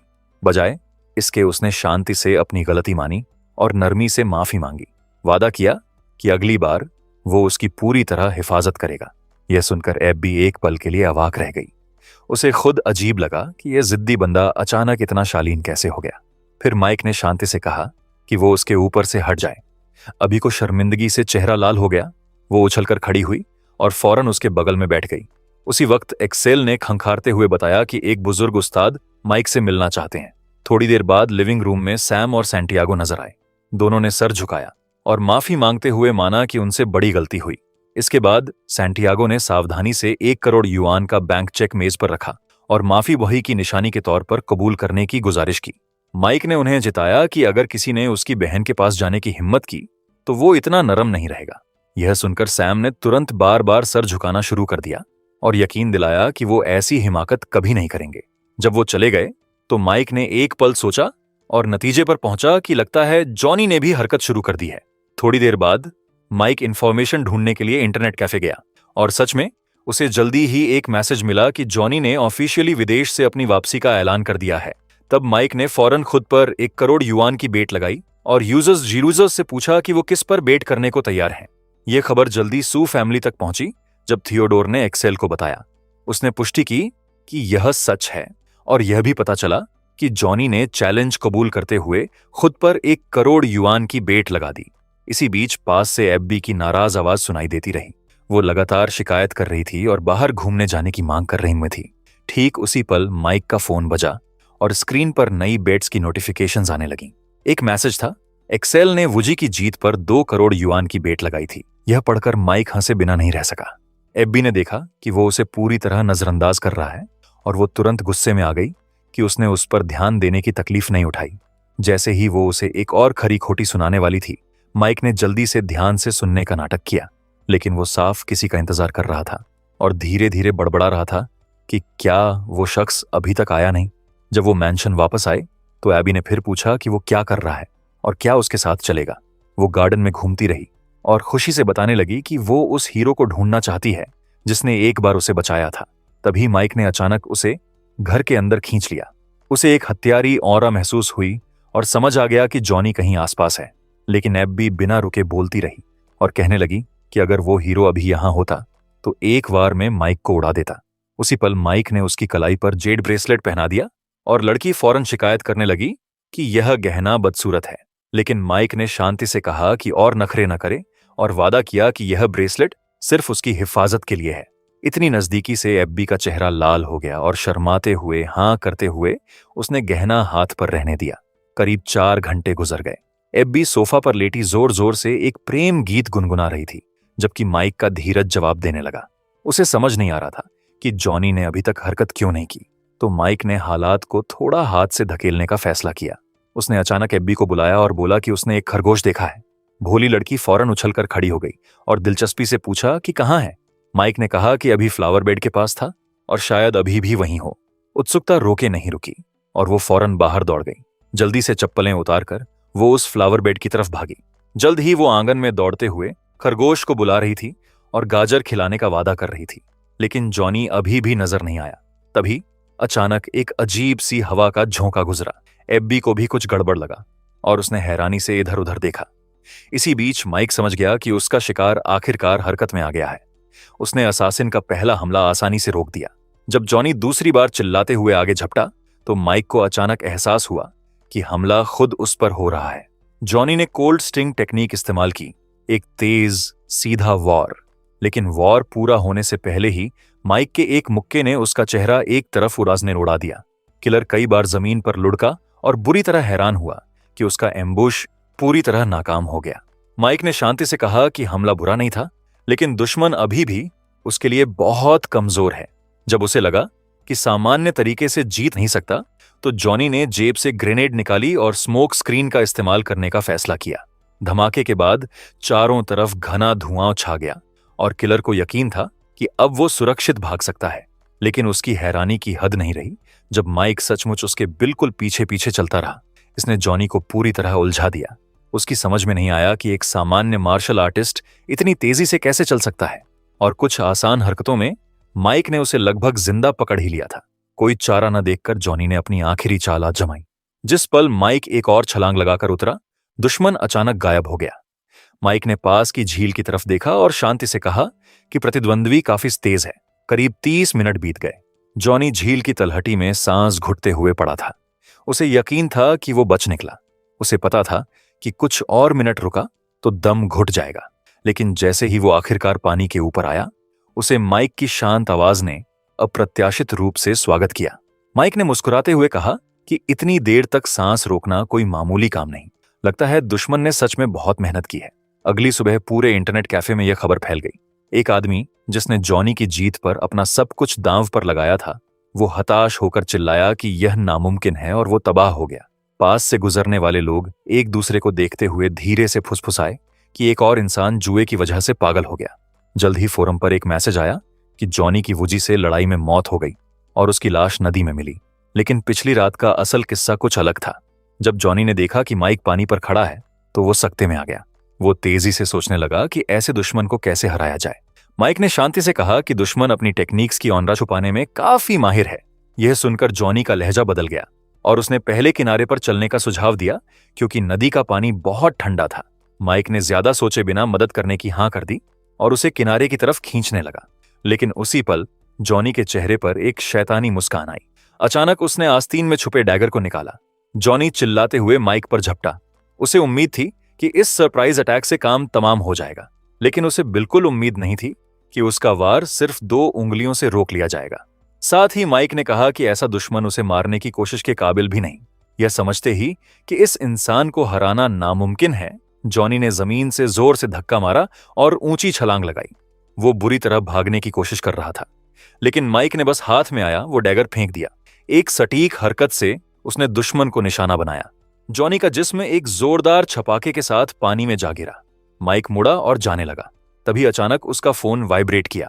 मैसेज खोला तो मौली का था। उसने पूछा कि वो घर कब आएगा क्योंकि मां उसे बहुत याद कर रही हैं। यह पढ़कर माइक ने मन ही मन चुपचाप खुद से वादा किया कि इस बार वो जरूर वापस आएगा और अपने प्रियजनों को अब और तकलीफ नहीं उठाने देगा। उसी सुबह माइक सबवे में था। हाथ में एफबी का दिया हुआ ब्लैक कार्डबोर्ड था। उसमें फोरम पर जीते हुए पैसे थे, पूरे 50 करोड़। कार्ड देते वक्त एफबी ने कहा था कि जल्द से जल्द घर जाए और फिर वापस आकर उस हीरो को ढूंढने में उसकी मदद करे जिसने उसे बचाया था। यह याद करके माइक हंसा और सोचा कि अगर एफबी को अचानक पता चल जाए कि वही वो हीरो है तो वो शायद आग बबूला हो जाए। कुछ देर बाद लाउड स्पीकर पर ऐलान हुआ कि ट्रेन आखिरी स्टेशन पर आ गई है। माइक ने देखा कि बगल में बैठी लड़की अभी भी गहरी नींद में है। उसने धीरे से उसे जगाया और बताया कि वो पहुंच गए हैं और चलने का वक्त है। इसी बीच स्टेशन के एग्जिट पर कुछ संदिग्ध लोग पहले से खड़े थे और आपस में बात कर रहे थे कि यू फैमिली की औरत मिली या नहीं। जल्द ही वो माइक और लड़की के पास आ गए। लीडर ने ठंडे लहजे में कहा कि दोनों की फिर मुलाकात हुई।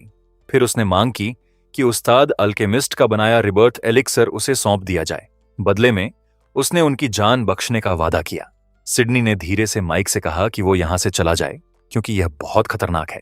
लेकिन गैंग का लीडर हैंक फौरन भड़क गया कि ये उसके सामने कानाफूसी करने की हिम्मत कर रहे हैं। हालात बिगड़ते देखकर सिडनी ने जल्दी से माइक का हाथ पकड़ा और भागने की कोशिश की। हैंक ने फौरन अपने लोगों को पकड़ने का हुक्म दिया और कहा कि आज यहां से कोई नहीं जाएगा और एलिक्सर शायद उस लड़के के पास भी हो सकता है। इसी बीच सिडनी ने माइक से कहा कि वो दुश्मन को रोकने की कोशिश करेगी और वो मौका देखकर भाग जाए। वो नहीं चाहती थी कि एक बेगुनाह इंसान उसकी वजह से तकलीफन उठाए। लेकिन हैंक उनके पीछे आ चुका था और उसने क्लॉ जैसी एक स्किल छोड़ते हुए चेताया कि वो पहले अपनी जान की फिक्र करे। सिडनी ने इंस्टिंक्ट से माइक को एक तरफ धकेला। फिर उसने एक प्रोटेक्टिव शील्ड एक्टिवेट किया और ऐलान किया कि वो दुश्मन को अपना मकसद हासिल नहीं करने देगी। लेकिन हैंक के वार ने शील्ड को तोड़ दिया और उसने कहा कि यू फैमिली की जीनियस की शोहरत सच निकली।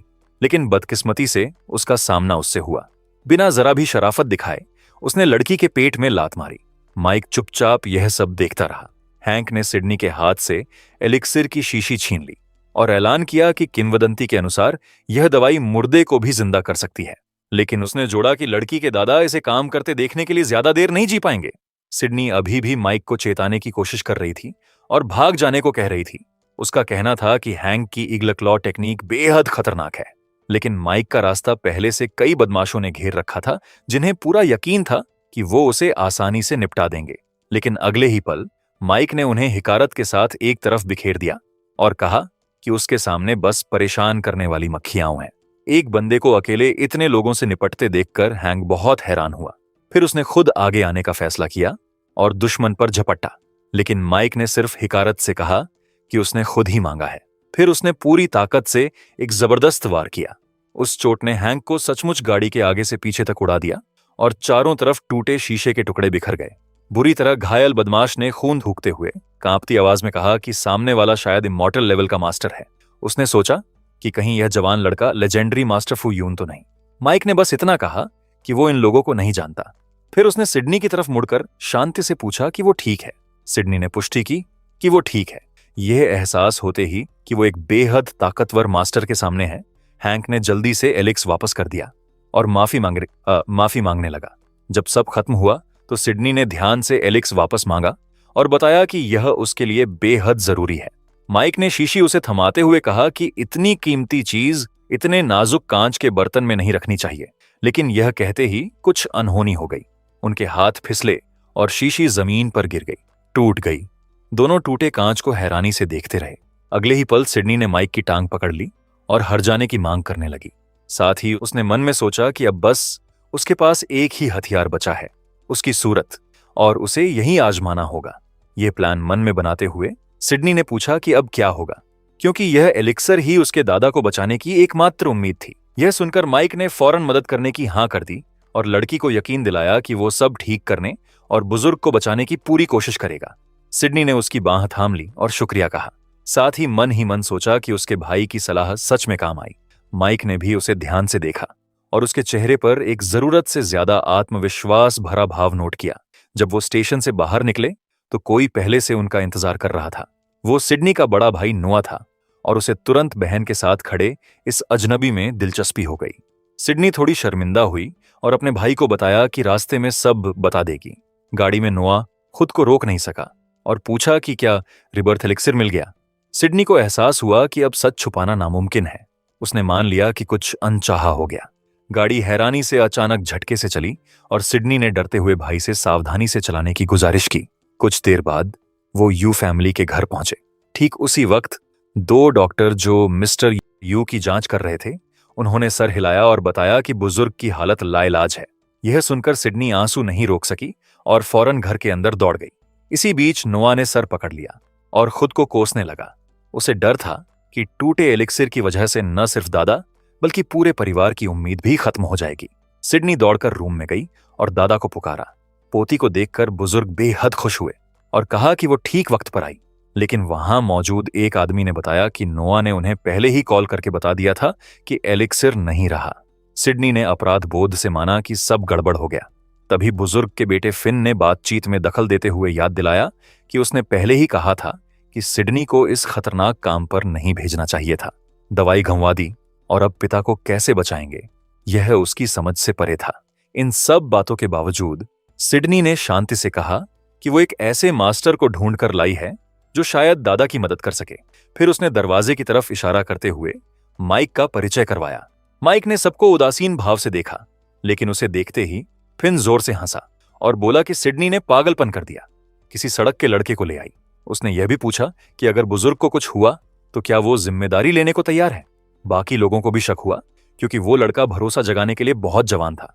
फिर भी माइक चुपचाप बिस्तर के पास गया और एक खास टेक्निक से बुजुर्ग की जांच शुरू कर दी। थोड़ी देर बाद उसने बताया कि बुजुर्ग के एनर्जी चैनल्स अंदरूनी चोट की वजह से बंद हो गए हैं, जिससे खून का बहाव ठीक से नहीं हो रहा। जैसे ही वो बोलना बंद हुआ, फिन भड़क गया और चिल्लाया कि उसने उसके पिता को छूने की इजाजत किसने दी। लेकिन ठीक उसी पल उसे ऐसा लगा जैसे किसी अदृश्य ताकत ने मारा हो। वो दीवार से जा टकराया और बेहोश हो गया। वहां मौजूद सबको सदमा लगा क्योंकि फिन परिवार का सबसे ताकतवर लड़ाका माना जाता था। अब सबको साफ मौसाफ हो गया कि यह लड़का उतना साधारण नहीं है जितना दिखता है। यह समझते हुए उसके भाई कार्लोस ने इज्जत से हाथ जोड़े और पूछा कि क्या पिता की बीमारी ठीक हो सकती है। लेकिन डॉक्टर ने आपत्ति जताई और कहा कि यह सब बेतुका है, उसने कभी इस तरह नब्ज देखने का तरीका नहीं सुना। जाते जाते डॉक्टर ने जोड़ा कि बुजुर्ग की बीमारी आखिरी स्टेज में है और अब रिबर्थ एलिक्सिर भी उन्हें नहीं बचा सकता। इन शब्दों ने कार्लोस को फिर से सोचने पर मजबूर कर दिया कि इस अजनबी जवान पर भरोसा करें या नहीं। सिडनी ने भी फिक्रमंद होकर पूछा कि क्या सच में दादा को बचाया नहीं जा सकता। माइक ने शांति से जवाब दिया कि यह बस एक छोटी सी अंदरूनी चोट है। यह सुनकर लड़की के चेहरे पर साफ राहत दिखी। फिर माइक ने जोड़ा कि इलाज के लिए बस एक छोटी लड़ाई की जरूरत है। यह सुनकर सभी उलझन में पड़ गए। कार्लोस ने हैरानी से पूछा कि इसका मतलब क्या है और क्या यू फैमिली ने कोई गलती की है। सिडनी को भी समझ नहीं आया कि वो ऐसा क्यों कह रहा है। तब माइक ने समझाया कि यह इलाज का सबसे आसान तरीका है। उसी वक्त फिन को होश आया और दौड़ते हुए जोर जोर से शिकायत करने लगा कि उसने बिना इजाजत उसे हाथ लगाने की हिम्मत कैसे की, लेकिन वो बात पूरी भी नहीं कर पाया। माइक ने एक वार से उसे फिर एक तरफ उड़ा दिया। वार इतना जोरदार था कि फिन खुद हैरान था कि इस लड़के में इतनी ताकत कहां से आई। इसी बीच माइक ने चुपचाप कंबल हटाया और इलाज शुरू किया। जल्द ही पूरे रूम में धीमी गहरी आवाजें सुनाई देने लगीं। सिडनी अपने दादा का इलाज देखते हुए भारी घबराहट महसूस कर रही थी और सोचने लगी कि कहीं उसने इस इंसान को गलत तो नहीं आंका। इसी बीच माइक अपनी हथेलियों की एनर्जी बुजुर्ग के जिस्म में डालते हुए एक एक मेरिडियन खोलता रहा। यह तरीका सबको बेहद अजीब लग रहा था, लेकिन अब किसी ने दखल देने की हिम्मत नहीं की। आखिरकार कई वारों के बाद बुजुर्ग बिस्तर पर पीछे झुक गए और प्रोसीजर खत्म हुआ। लेकिन फिन ने फिर से व्यंग्य कसा कि नोआ ने घर के मुखिया को मरवा दिया और अब क्लैन का हेड बनने की उम्मीद रखता है। लेकिन तभी सिडनी को दिखा कि दादा को होश आ गया। सच में बुजुर्ग ने आंखें खोलीं, उठकर बैठे और कई बार खांसे। फिन ने जल्दी से पूछा कि वो कैसा महसूस कर रहे हैं। बुजुर्ग ने जवाब दिया कि वो बिल्कुल ठीक हैं और खुशी से बताया कि उनकी अंदरूनी चोट पूरी तरह ठीक हो गई है। इसके बाद माइक जाने के लिए तैयार हुआ और बताया कि बुजुर्ग के चैनल्स अब पूरी तरह खुल गए हैं और उनकी कल्चरेशन लेवल भी बढ़ गई है। यह सुनकर कार्लोस ने कहा कि जब भी माइक को कोई मदद चाहिए, उनका परिवार सब कुछ करने को तैयार है। थोड़ा सोचकर माइक ने पूछा कि क्या उनके पास कोई पुरानी औषधीय जड़ी बूटियां हैं, अधिमानतः 100 साल से ज्यादा पुरानी। फिर निजी काम का हवाला देते हुए माइक ने जल्दी विदा ली और बाहर निकला। कार्लोस ने उसे विदा करवाने का हुक्म दिया। इस घटना के बाद सिडनी के मन में माइक के लिए कुछ अलग ही भावनाएं जागने लगीं। इसी बीच माइक आखिरकार घर वापस लौट सका। गाड़ी में रास्ते भर उसे याद आया कि पिछली जिंदगी में उसकी मां ने उसके लिए सारी उम्र मेहनत की और बुढ़ापे में मारी गई। तब उसने पक्का इरादा किया कि इस जिंदगी में वो हर कोशिश करेगा कि उसकी मां एक बड़े घर में शांति और खुशी से रहे, किसी चीज की कमी ना हो। उसी वक्त मौली कूड़ा फेंकने निकली थी कि अचानक किसी ने उसका नाम लिया। मुड़कर देखा तो उसका भाई सामने था। वो खुशी से चिल्लाई कि वो आखिरकार वापस आ गया। घर पहुंचने पर मां क्लैरिसा ने प्यार से बेटे की थाली में खाना परोसा और कहा कि ज्यादा खाए, वो अभी बढ़ रहा है। फिर उसने जोड़ा कि पैसे कम पड़े तो मां को बताएं। माइक ने कोई जवाब नहीं दिया, बस चुपचाप मां के हाथों पर जले के निशान देखता रहा। ये निशान 10 साल से भी पहले की बात थी, जब 8 साल का माइक मां के साथ खाना बनाने में मदद कर रहा था। जब खुशबूदार सूप तैयार हुआ तो उसने सोचा कि वो खुद मेज पर ले जाएगा, लेकिन वो बच्चा भारी पतीले को उठाने के लिए बहुत छोटा था। क्लैरिसा तेज बुखार में बिस्तर पर थी और जागते ही खुद को कोसने लगी कि खाना बनाने की बजाय सो गई। मुश्किल से उठकर वो रसोई में आई और देखा कि बेटा उबलते सूप का भारी पतीला संभालने में जूझ रहा है। घबराकर वो चिल्लाई और बेटे की तरफ दौड़ी, लेकिन देर हो चुकी थी। एक चीख के साथ पतीला जमीन पर गिर गया और गर्म सूप फैल गया। इसके बावजूद क्लैरिसा ने बेटे को जरा भी नहीं डांटा। बजाय इसके उसने फिक्रमंद होकर पूछा कि उसे चोट तो नहीं लगी। माइक ने आंखों में आंसू लिए कहा कि वो ठीक है, लेकिन देखा कि मां का हाथ बुरी तरह जल गया है। मां ने बस शांति से कहा कि कोई बात नहीं। वर्तमान में लौटकर माइक ने खुद को कोसा। उसे याद आया कि उसकी मां कितनी बार उसकी वजह से तकलीफें उठाती रही। इस बार उसने हिम्मत जुटाई और मां से माफी मांगने का फैसला किया। लेकिन क्लैरिसा ने बस प्यार से मुस्कुराते हुए हैरानी से पूछा कि वो क्या बेकार की बातें कर रहा है। तब माइक ने बताया कि उसने हाल ही में कुछ पैसे कमाए हैं, कल वो सारे कर्ज चुकाएगा और फिर नया घर खरीदेगा। यह सुनकर मां ने पहले तो आपत्ति की कि उसके लिए कमाना पहले से ही मुश्किल है, लेकिन माइक ने उसकी आंखों में देखकर कहा कि वो चाहता है कि वो बेहतर जिंदगी जिए। यह बात क्लैरिसा के दिल को छू गई और उसे अपने दिवंगत पति की याद आ गई। उसने महसूस किया कि उसका बेटा सच में बड़ा और समझदार हो गया है। माइक की सच्चाई और बदला हुआ रवैया देखकर मां ने अब बहस नहीं की और राजी हो गई। अगली सुबह माइक घर देखने के लिए सेल्स ऑफिस पहुंच गया। इलाके का जायजा लेते हुए उसने सोचा कि माहौल अच्छा है और दाम भी ज्यादा नहीं है, मां यहां रहने से मना नहीं करेगी। तभी एक लग्जरी कार इमारत के सामने आकर रुकी और राहगीर आपस में बात करने लगे। यह फेरारी F12 TDF था और लोग हैरान थे कि अमीर लोग कितनी अलग जिंदगी जीते हैं। गाड़ी से क्रिस्टी नाम की एक लड़की उतरी और अपने साथी से चहकते हुए कहा कि उसे यह इमारत पसंद आई। उसका साथी शॉन था, हंगहाई कॉरपोरेशन में एक डिपार्टमेंट का डायरेक्टर, जिसने कहा कि वो जो चाहे चुन सकती है। अंदर घुसते ही लोग आपस में फुसफुसाए कि इतने सादे दिखने वाले आदमी के पास ऐसी खूबसूरत लड़की कैसे है।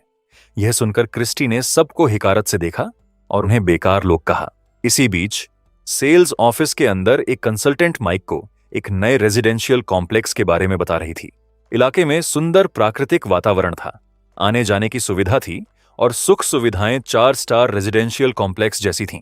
इसके अलावा ज्यादातर अपार्टमेंट्स ऑफिशियल ओपनिंग से पहले ही बुक हो चुके थे, अब बस चंद ही बचे थे।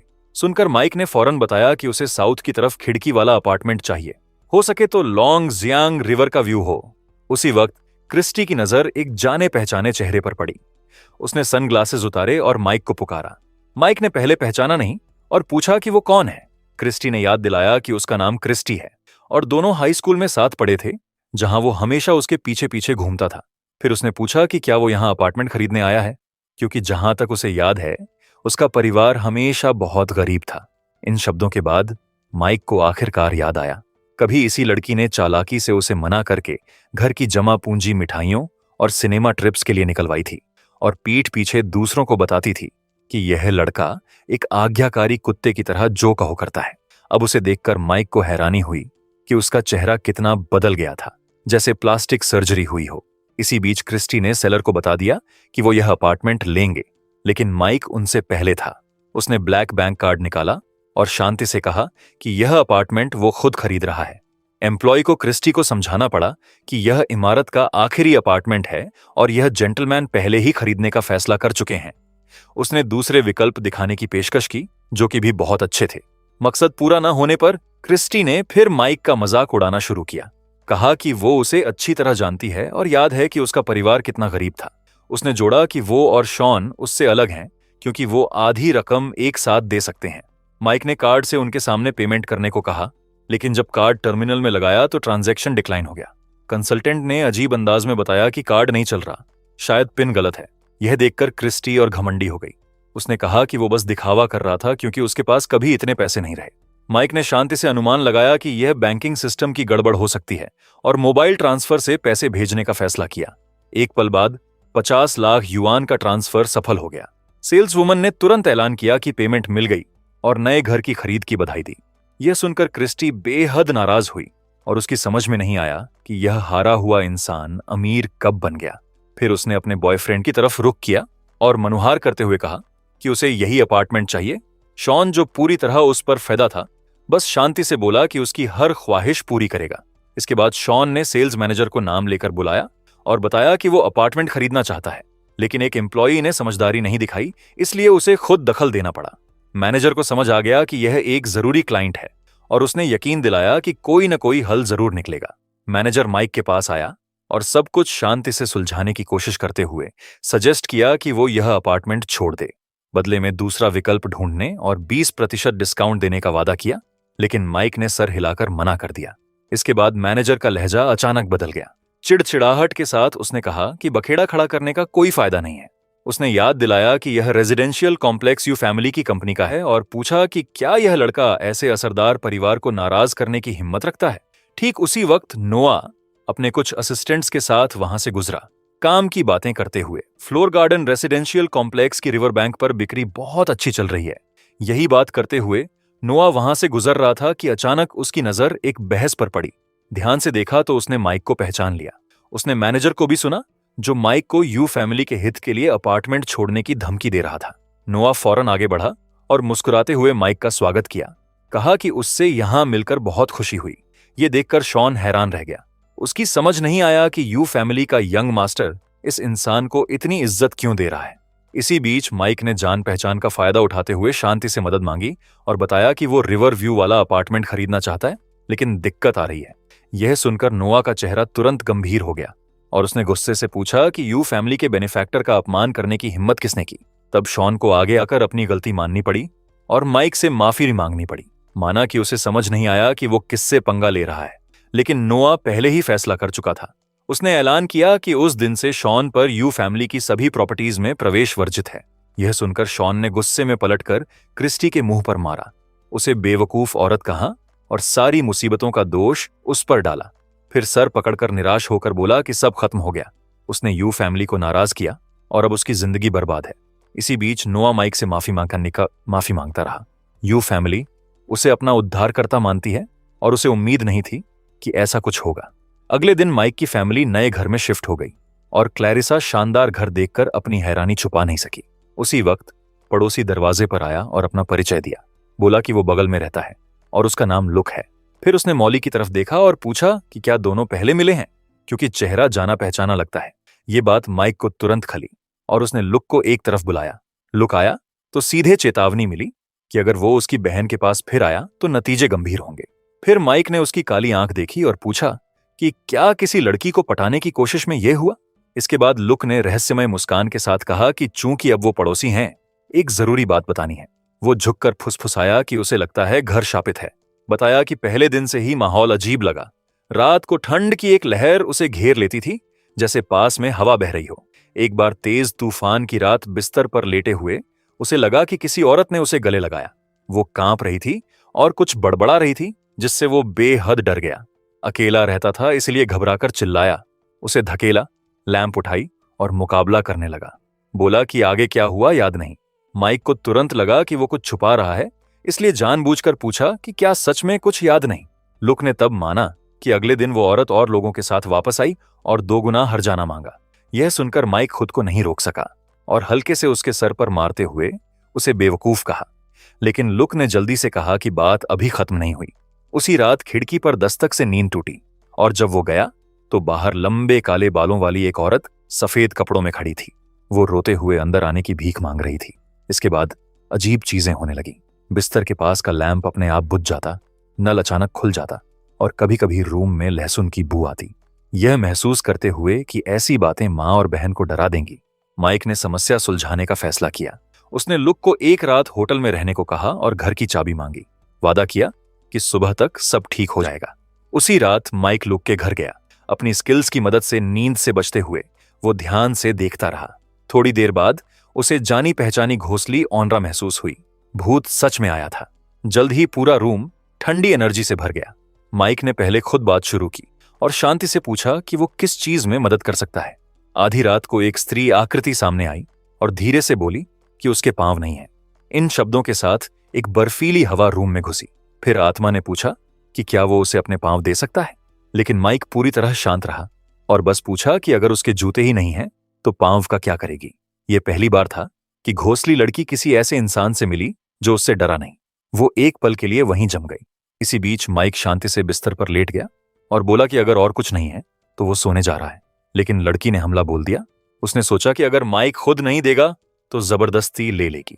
नतीजा यह रहा कि शैली खुद चोटों से भरी जमीन पर पड़ी थी और गुस्से में सोच रही थी कि यह इंसान भूतों को भी मारता है, और इतने दर्द के साथ कि वो उसे काट खाना चाहती है। इसी बीच माइक ने उसका हाथ पकड़ा और स्पिरिचुअल एनर्जी की एक धारा सीधे उसके माथे पर भेजी। अगले ही पल एक तत्काल बदलाव हुआ। लड़की अपने असली रूप में आ गई। सामने एक खूबसूरत लड़की खड़ी थी जिसके बाल साफ बंधे हुए थे और जो अब कहीं कम डरावनी लग रही थी। उसने थोड़ा शर्मिंदा होते हुए पूछा कि वो उससे डरा क्यों नहीं। माइक ने जवाब दिया कि यहां डरने की कोई बात नहीं, और वैसे भी वो किसी बुरी आत्मा जैसी नहीं लगती, तो लोगों को क्यों डराती है। उसका नाम पूछा। शेल ने घमंड से मुंह फेर लिया और पूछा कि उसे क्यों बताए, लेकिन जब उसने देखा कि माइक ने हाथ उठाया जैसे फिर मारने वाला हो, उसने तुरंत सब बता दिया। उसने बताया कि उसका नाम शेल है। वो एक फ्रेशमैन थी और उस वक्त यह जगह बस एक खाली प्लॉट था। एक दिन शॉर्टकट लेते हुए वो एक गड्ढे में गिरी और दोनों पांव टूट गए। आसपास कोई नहीं था। माइक ने एक पल सोचकर पूछा कि मरने से पहले वो क्या सोच रही थी और क्या कोई अधूरी ख्वाहिश बची है। शेली ने बताया कि बचपन से माँ बाप लड़ते रहे, बाद में तलाक हो गया और वो पिता के साथ रही, लेकिन पिता को जुए और शराब की लत थी। वो अक्सर डांटता और मारता भी था। जब वो हाई स्कूल में थी, एक त्रासदी हुई। पिता नशे में झील में गिरकर डूब गया। माँ दूसरे बच्चे का बोझ उठाने की हालत में नहीं थी, इसलिए बड़ी बहन ने स्कूल छोड़कर काम शुरू कर दिया। शैली के मुताबिक उसकी बहन दुनिया की सबसे अच्छी बहन थी और मरने से ठीक पहले उसी के बारे में सोच रही थी। भूत बनने के बाद वो फौरन बहन के पास जाना चाहती थी, यह जानने के लिए कि वो कैसे है, लेकिन यह नामुमकिन निकला। यह किस्सा सुनकर माइक को उस बेचारी लड़की पर तरस आया। उसने शैल को बताया कि वो उसे यहां से निकलने में मदद कर सकता है। यह सुनकर लड़की हैरान हुई और उम्मीद भरी आंखों से पूछा कि क्या वो सच में ऐसा कर सकता है, जैसे वो बहुत लंबे से इसी पल का इंतजार कर रही हो। माइक ने समझाया कि कल्चरेशन की दुनिया में अलग अलग रास्ते होते हैं। उदाहरण के तौर पर गिरे हुए कल्टीवेटर्स कभी कभी अभ्यास जारी रखते हैं, दूसरों के जिस्म में घुस सकते हैं या दुर्लभ खजानों से नया शरीर बना सकते हैं। लेकिन एक और रास्ता है, जिस्म को पूरी तरह छोड़कर सिर्फ आत्मा की साधना करना। ऐसे प्रैक्टिशनर को गोस्ट कल्टीवेटर कहते हैं। इसीलिए उसने ऐलान किया कि वो न सिर्फ उसे यहां से निकाल सकता है, बल्कि नए जन्म का मौका भी दे सकता है। यह सुनकर शैली ने वादा किया कि अगर उसने बचाया तो वो उसके लिए कुछ भी करने को तैयार है। माइक ने समझाया कि अभी उसकी आत्मा बेहद अस्थिर है और किसी भी पल बिखर सकती है। अगर ऐसा हुआ तो उसकी चेतना हमेशा के लिए खत्म हो जाएगी, लेकिन उसके पास एक खास कल्टीवेशन टेक्निक है। अगर वो इसे सीखे तो आत्मा मजबूत होगी और अपार शक्ति हासिल करेगी। जब आत्मा काफिले मजबूत हो जाएगी, वो खुद अपना शरीर बनाकर दोबारा जन्म ले सकती है। लेकिन माइक ने तुरंत एक शर्त रखी। वो मदद करने को तैयार है, लेकिन लड़की को उसकी बात माननी होगी। लड़की ने उलझन में पूछा कि क्या उसे मास्टर कहकर बुलाना होगा और उसकी नौकर बनना होगा। माइक ने बस कहा कि वो बस उसका नाम लेकर बुला सकती है। इसके बाद शैली ने वादा किया कि जब इंसान बन जाएगी तो अपनी पूरी जिंदगी उसे दे देगी। शर्माते हुए कहा कि वो उसकी मिल्कियत बन जाएगी। तब माइक ने कहा कि सीधी खड़ी हो और अपने पांव देखे। पूछा कि क्या दिखता है। लड़की ने कहा कि बस अपने पांव दिखते हैं, कुछ खास नहीं लगा। फिर अचानक उसे हिंट समझ आया और उसका चेहरा काला पड़ गया। उसे लगा कि माइक उसके फिगर का मजाक उड़ा रहा है। माइक ने शांति से पुष्टि की और कहा कि उसमें कोई शेप ही नहीं है तो वो उसे क्या दे सकती है। शैली इस पर इतनी जोर से चिल्लाई कि पूरी इमारत कांप गई। लोग डरकर एक दूसरे से पूछने लगे कि भूकंप तो नहीं आया। अगली सुबह लूक बाहर इंतजार कर रहा था। माइक ने दरवाजा खोला तो वो दौड़कर आया और तुरंत पूछा कि सब ठीक है और क्या रात को कुछ दिखा।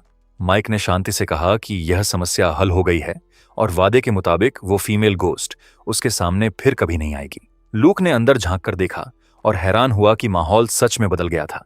लेकिन माइक ने एक धीमी सांस ली क्योंकि उसे रात भर नींद नहीं आई और उसकी वजह शेल थी। दरअसल माइक ने पूरी रात शेल को कल्टीवेशन टेक्निक्स सिखाने में बिताई। एक अजीब रोशनी ने शैली को लपेटा तो माइक ने यह शक्ति उसके जिस्म में सील कर दी। फिर उसने पूछा कि वो कैसा महसूस कर रही है। लड़की ने खुशी से चिल्लाकर कहा कि वो कामयाब हो गई। इसके बाद माइक ने याद दिलाया कि उसने उस घर में रहने वाले से वादा किया था कि उसे यहां से ले जाएगा। लेकिन शैली ने पहले बहन से मिलने में मदद मांगी। माइक ने समझाया कि अभी वो ज्यादा दूर नहीं जा सकती, इसलिए बेहतर होगा कि जो कहना है लिख दे, वो खुद उसकी बहन तक पहुंचा देगा। इसके बाद माइक ने नोआ से संपर्क किया। जल्द ही जवाब आया कि लड़की मिल गई। उसका नाम मैरी है और वो शैन मिन गुआन के एस्टैब्लिशमेंट में काम करती है। माइक को मिडिल स्कूल से शैन मिंग शुआन के बारे में पता था। यह पूरे शहर का सबसे एलीट टी हाउस था। पिछली जिंदगी में वहां एक कप चाय हजारों की होती थी और वो बस ख्वाब ही देखता था। जब माइक अंदर घुसा, एम्प्लॉई ने पूछा कि कौन सी चाय लेंगे और खुद बनाएंगे। माइक ने फौरन पूछा कि मेरी नाम की लड़की यहां काम करती है क्या। एम्प्लॉई ने बताया कि मेरी सबसे बेहतरीन टी मास्टर हैं और पूछा कि क्या उनसे चाय बनवानी है। इसके बाद उसने जोर से पुकारा कि मैरी, एक विजिटर आए हैं। थोड़ी देर बाद वो स्क्रीन के पीछे से निकली। उसने अजनबी को उत्सुकता से देखते हुए पूछा कि वो कौन है। माइक ने सीधा जवाब नहीं दिया, बल्कि एक नोट थमाया और बताया कि उसे यह मैसेज पहुंचाने को कहा गया था। जब मैरी ने पढ़ा तो वो बुरी तरह हिल गई। उसने उत्तेजित होकर पूछा कि यह नोट कहां से मिला। माइक को झूठ बोलना पड़ा। कहा कि एक लड़की ने एम्बुलेंस में यह मैसेज पहुंचाने को कहा था। यह सुनकर मैरी आंसू नहीं रोक सकी। उसने हैंडराइटिंग पहचानी और जान लिया कि यह सच में उसकी छोटी बहन का लिखा हुआ है। फिर वो घुटनों पर बैठकर बेसुध होकर रोने लगी और तड़पते हुए सोचती रही कि वो अपनी बेचारी बहन की देखभाल नहीं कर सकी। माइक यह सब देखकर उसकी भावनाओं को किसी से भी बेहतर समझ सकता था। उसी वक्त टी हाउस का मैनेजर मार्कस आया और तुरंत मैरी को जल्दी करने को कहा। 2 जरूरी मेहमान आ चुके हैं। लेकिन मैरी ने माफी मांगते हुए कहा कि वो आज ठीक नहीं है और किसी और को भेजने को कहा। मैनेजर ने कहा कि बीमारी का नाटक बंद करे, बुरा लगे तब भी जाना होगा। मैरी ने फिर मना किया, माफी मांगते हुए कहा कि वो सच में अभी चाय बनाने की हालत में नहीं है। यह सुनकर मार्कस पूरी तरह भड़क गया और जोर से पूछा कि क्या वो इस तरह नौकरी गंवाना चाहती है। तभी माइक ने दखल दिया, शांति से कहा कि लड़की को आराम करने दें और वो उसकी जगह मेहमानों के लिए चाय बना देगा। मैनेजर ने हैरान होकर पूछा कि क्या वो सच में चाय बनाना जानता है, क्योंकि यह उतना आसान नहीं जितना लगता है। माइक ने आत्मविश्वास से कहा कि वो संभाल लेगा, पहले मैरी से सीखा है। फिर उसने मैरी का हाथ थामा जिससे वो थोड़ा शर्माई। माइक ने मैनेजर की तरफ मुड़कर बताया कि मैरी की मौजूदा हालत में वो मेहमानों को ठीक से सर्व दे ही नहीं पाएगी। मार्कस झिझका, लेकिन आखिरकार राजी होकर उसे पीछे आने को कहा। माइक को वीआईपी रूम नंबर 1 में ले जाया गया, जहां 2 लोग जोरदार बहस में उलझे बैठे थे। एक थे एल्डर जैंग, इंटरनल मार्शल आर्ट्स के मास्टर, और दूसरे एल्डर ली, एक्सटर्नल टेक्निक्स के उस्ताद। माइक शांति से मेज पर बैठा और दोनों हाथों से केयरफुली चाय निकालकर पेय तैयार करने लगा, उनकी बहस सुनते हुए। एल्डर ली का कहना था कि इंटरनल एनर्जी हमेशा के लिए नहीं रह सकती, असली ताकत जिस्म को तपाने में है। एल्डर जैंग यह सुनकर उछल पड़े और बोले कि एल्डर ली को मार्शल आर्ट्स की असली सोच बिल्कुल समझ नहीं आती। लेकिन इस तनाव के बीच एल्डर जैंग को अचानक लगा कि आज की चाय की खुशबू कुछ अलग ही है। उन्होंने माइक की तरफ मुड़कर उस जवान लड़के को दिलचस्पी से देखा। जल्द ही वो उस नाजुक खुशबू में पूरी तरह डूब गए। खुशबू इतनी शांत और सुकूनदेह थी जैसे कोई अनंत मुलायम बादलों के समुद्र में समा गया हो। एल्डर जंग ने कप उठाया और एक घूंट लिया। उसी पल उनके जिस्म से जैसे खुशी का एक करंट गुजरा। यह एहसास इतना गहरा था जैसे वो सच में स्वर्ग में पहुंच गए हों। उन्हें लगा जैसे वो अभी इस नश्वर दुनिया को छोड़ सकते हैं, झरने में कूद सकते हैं और अमर हो सकते हैं।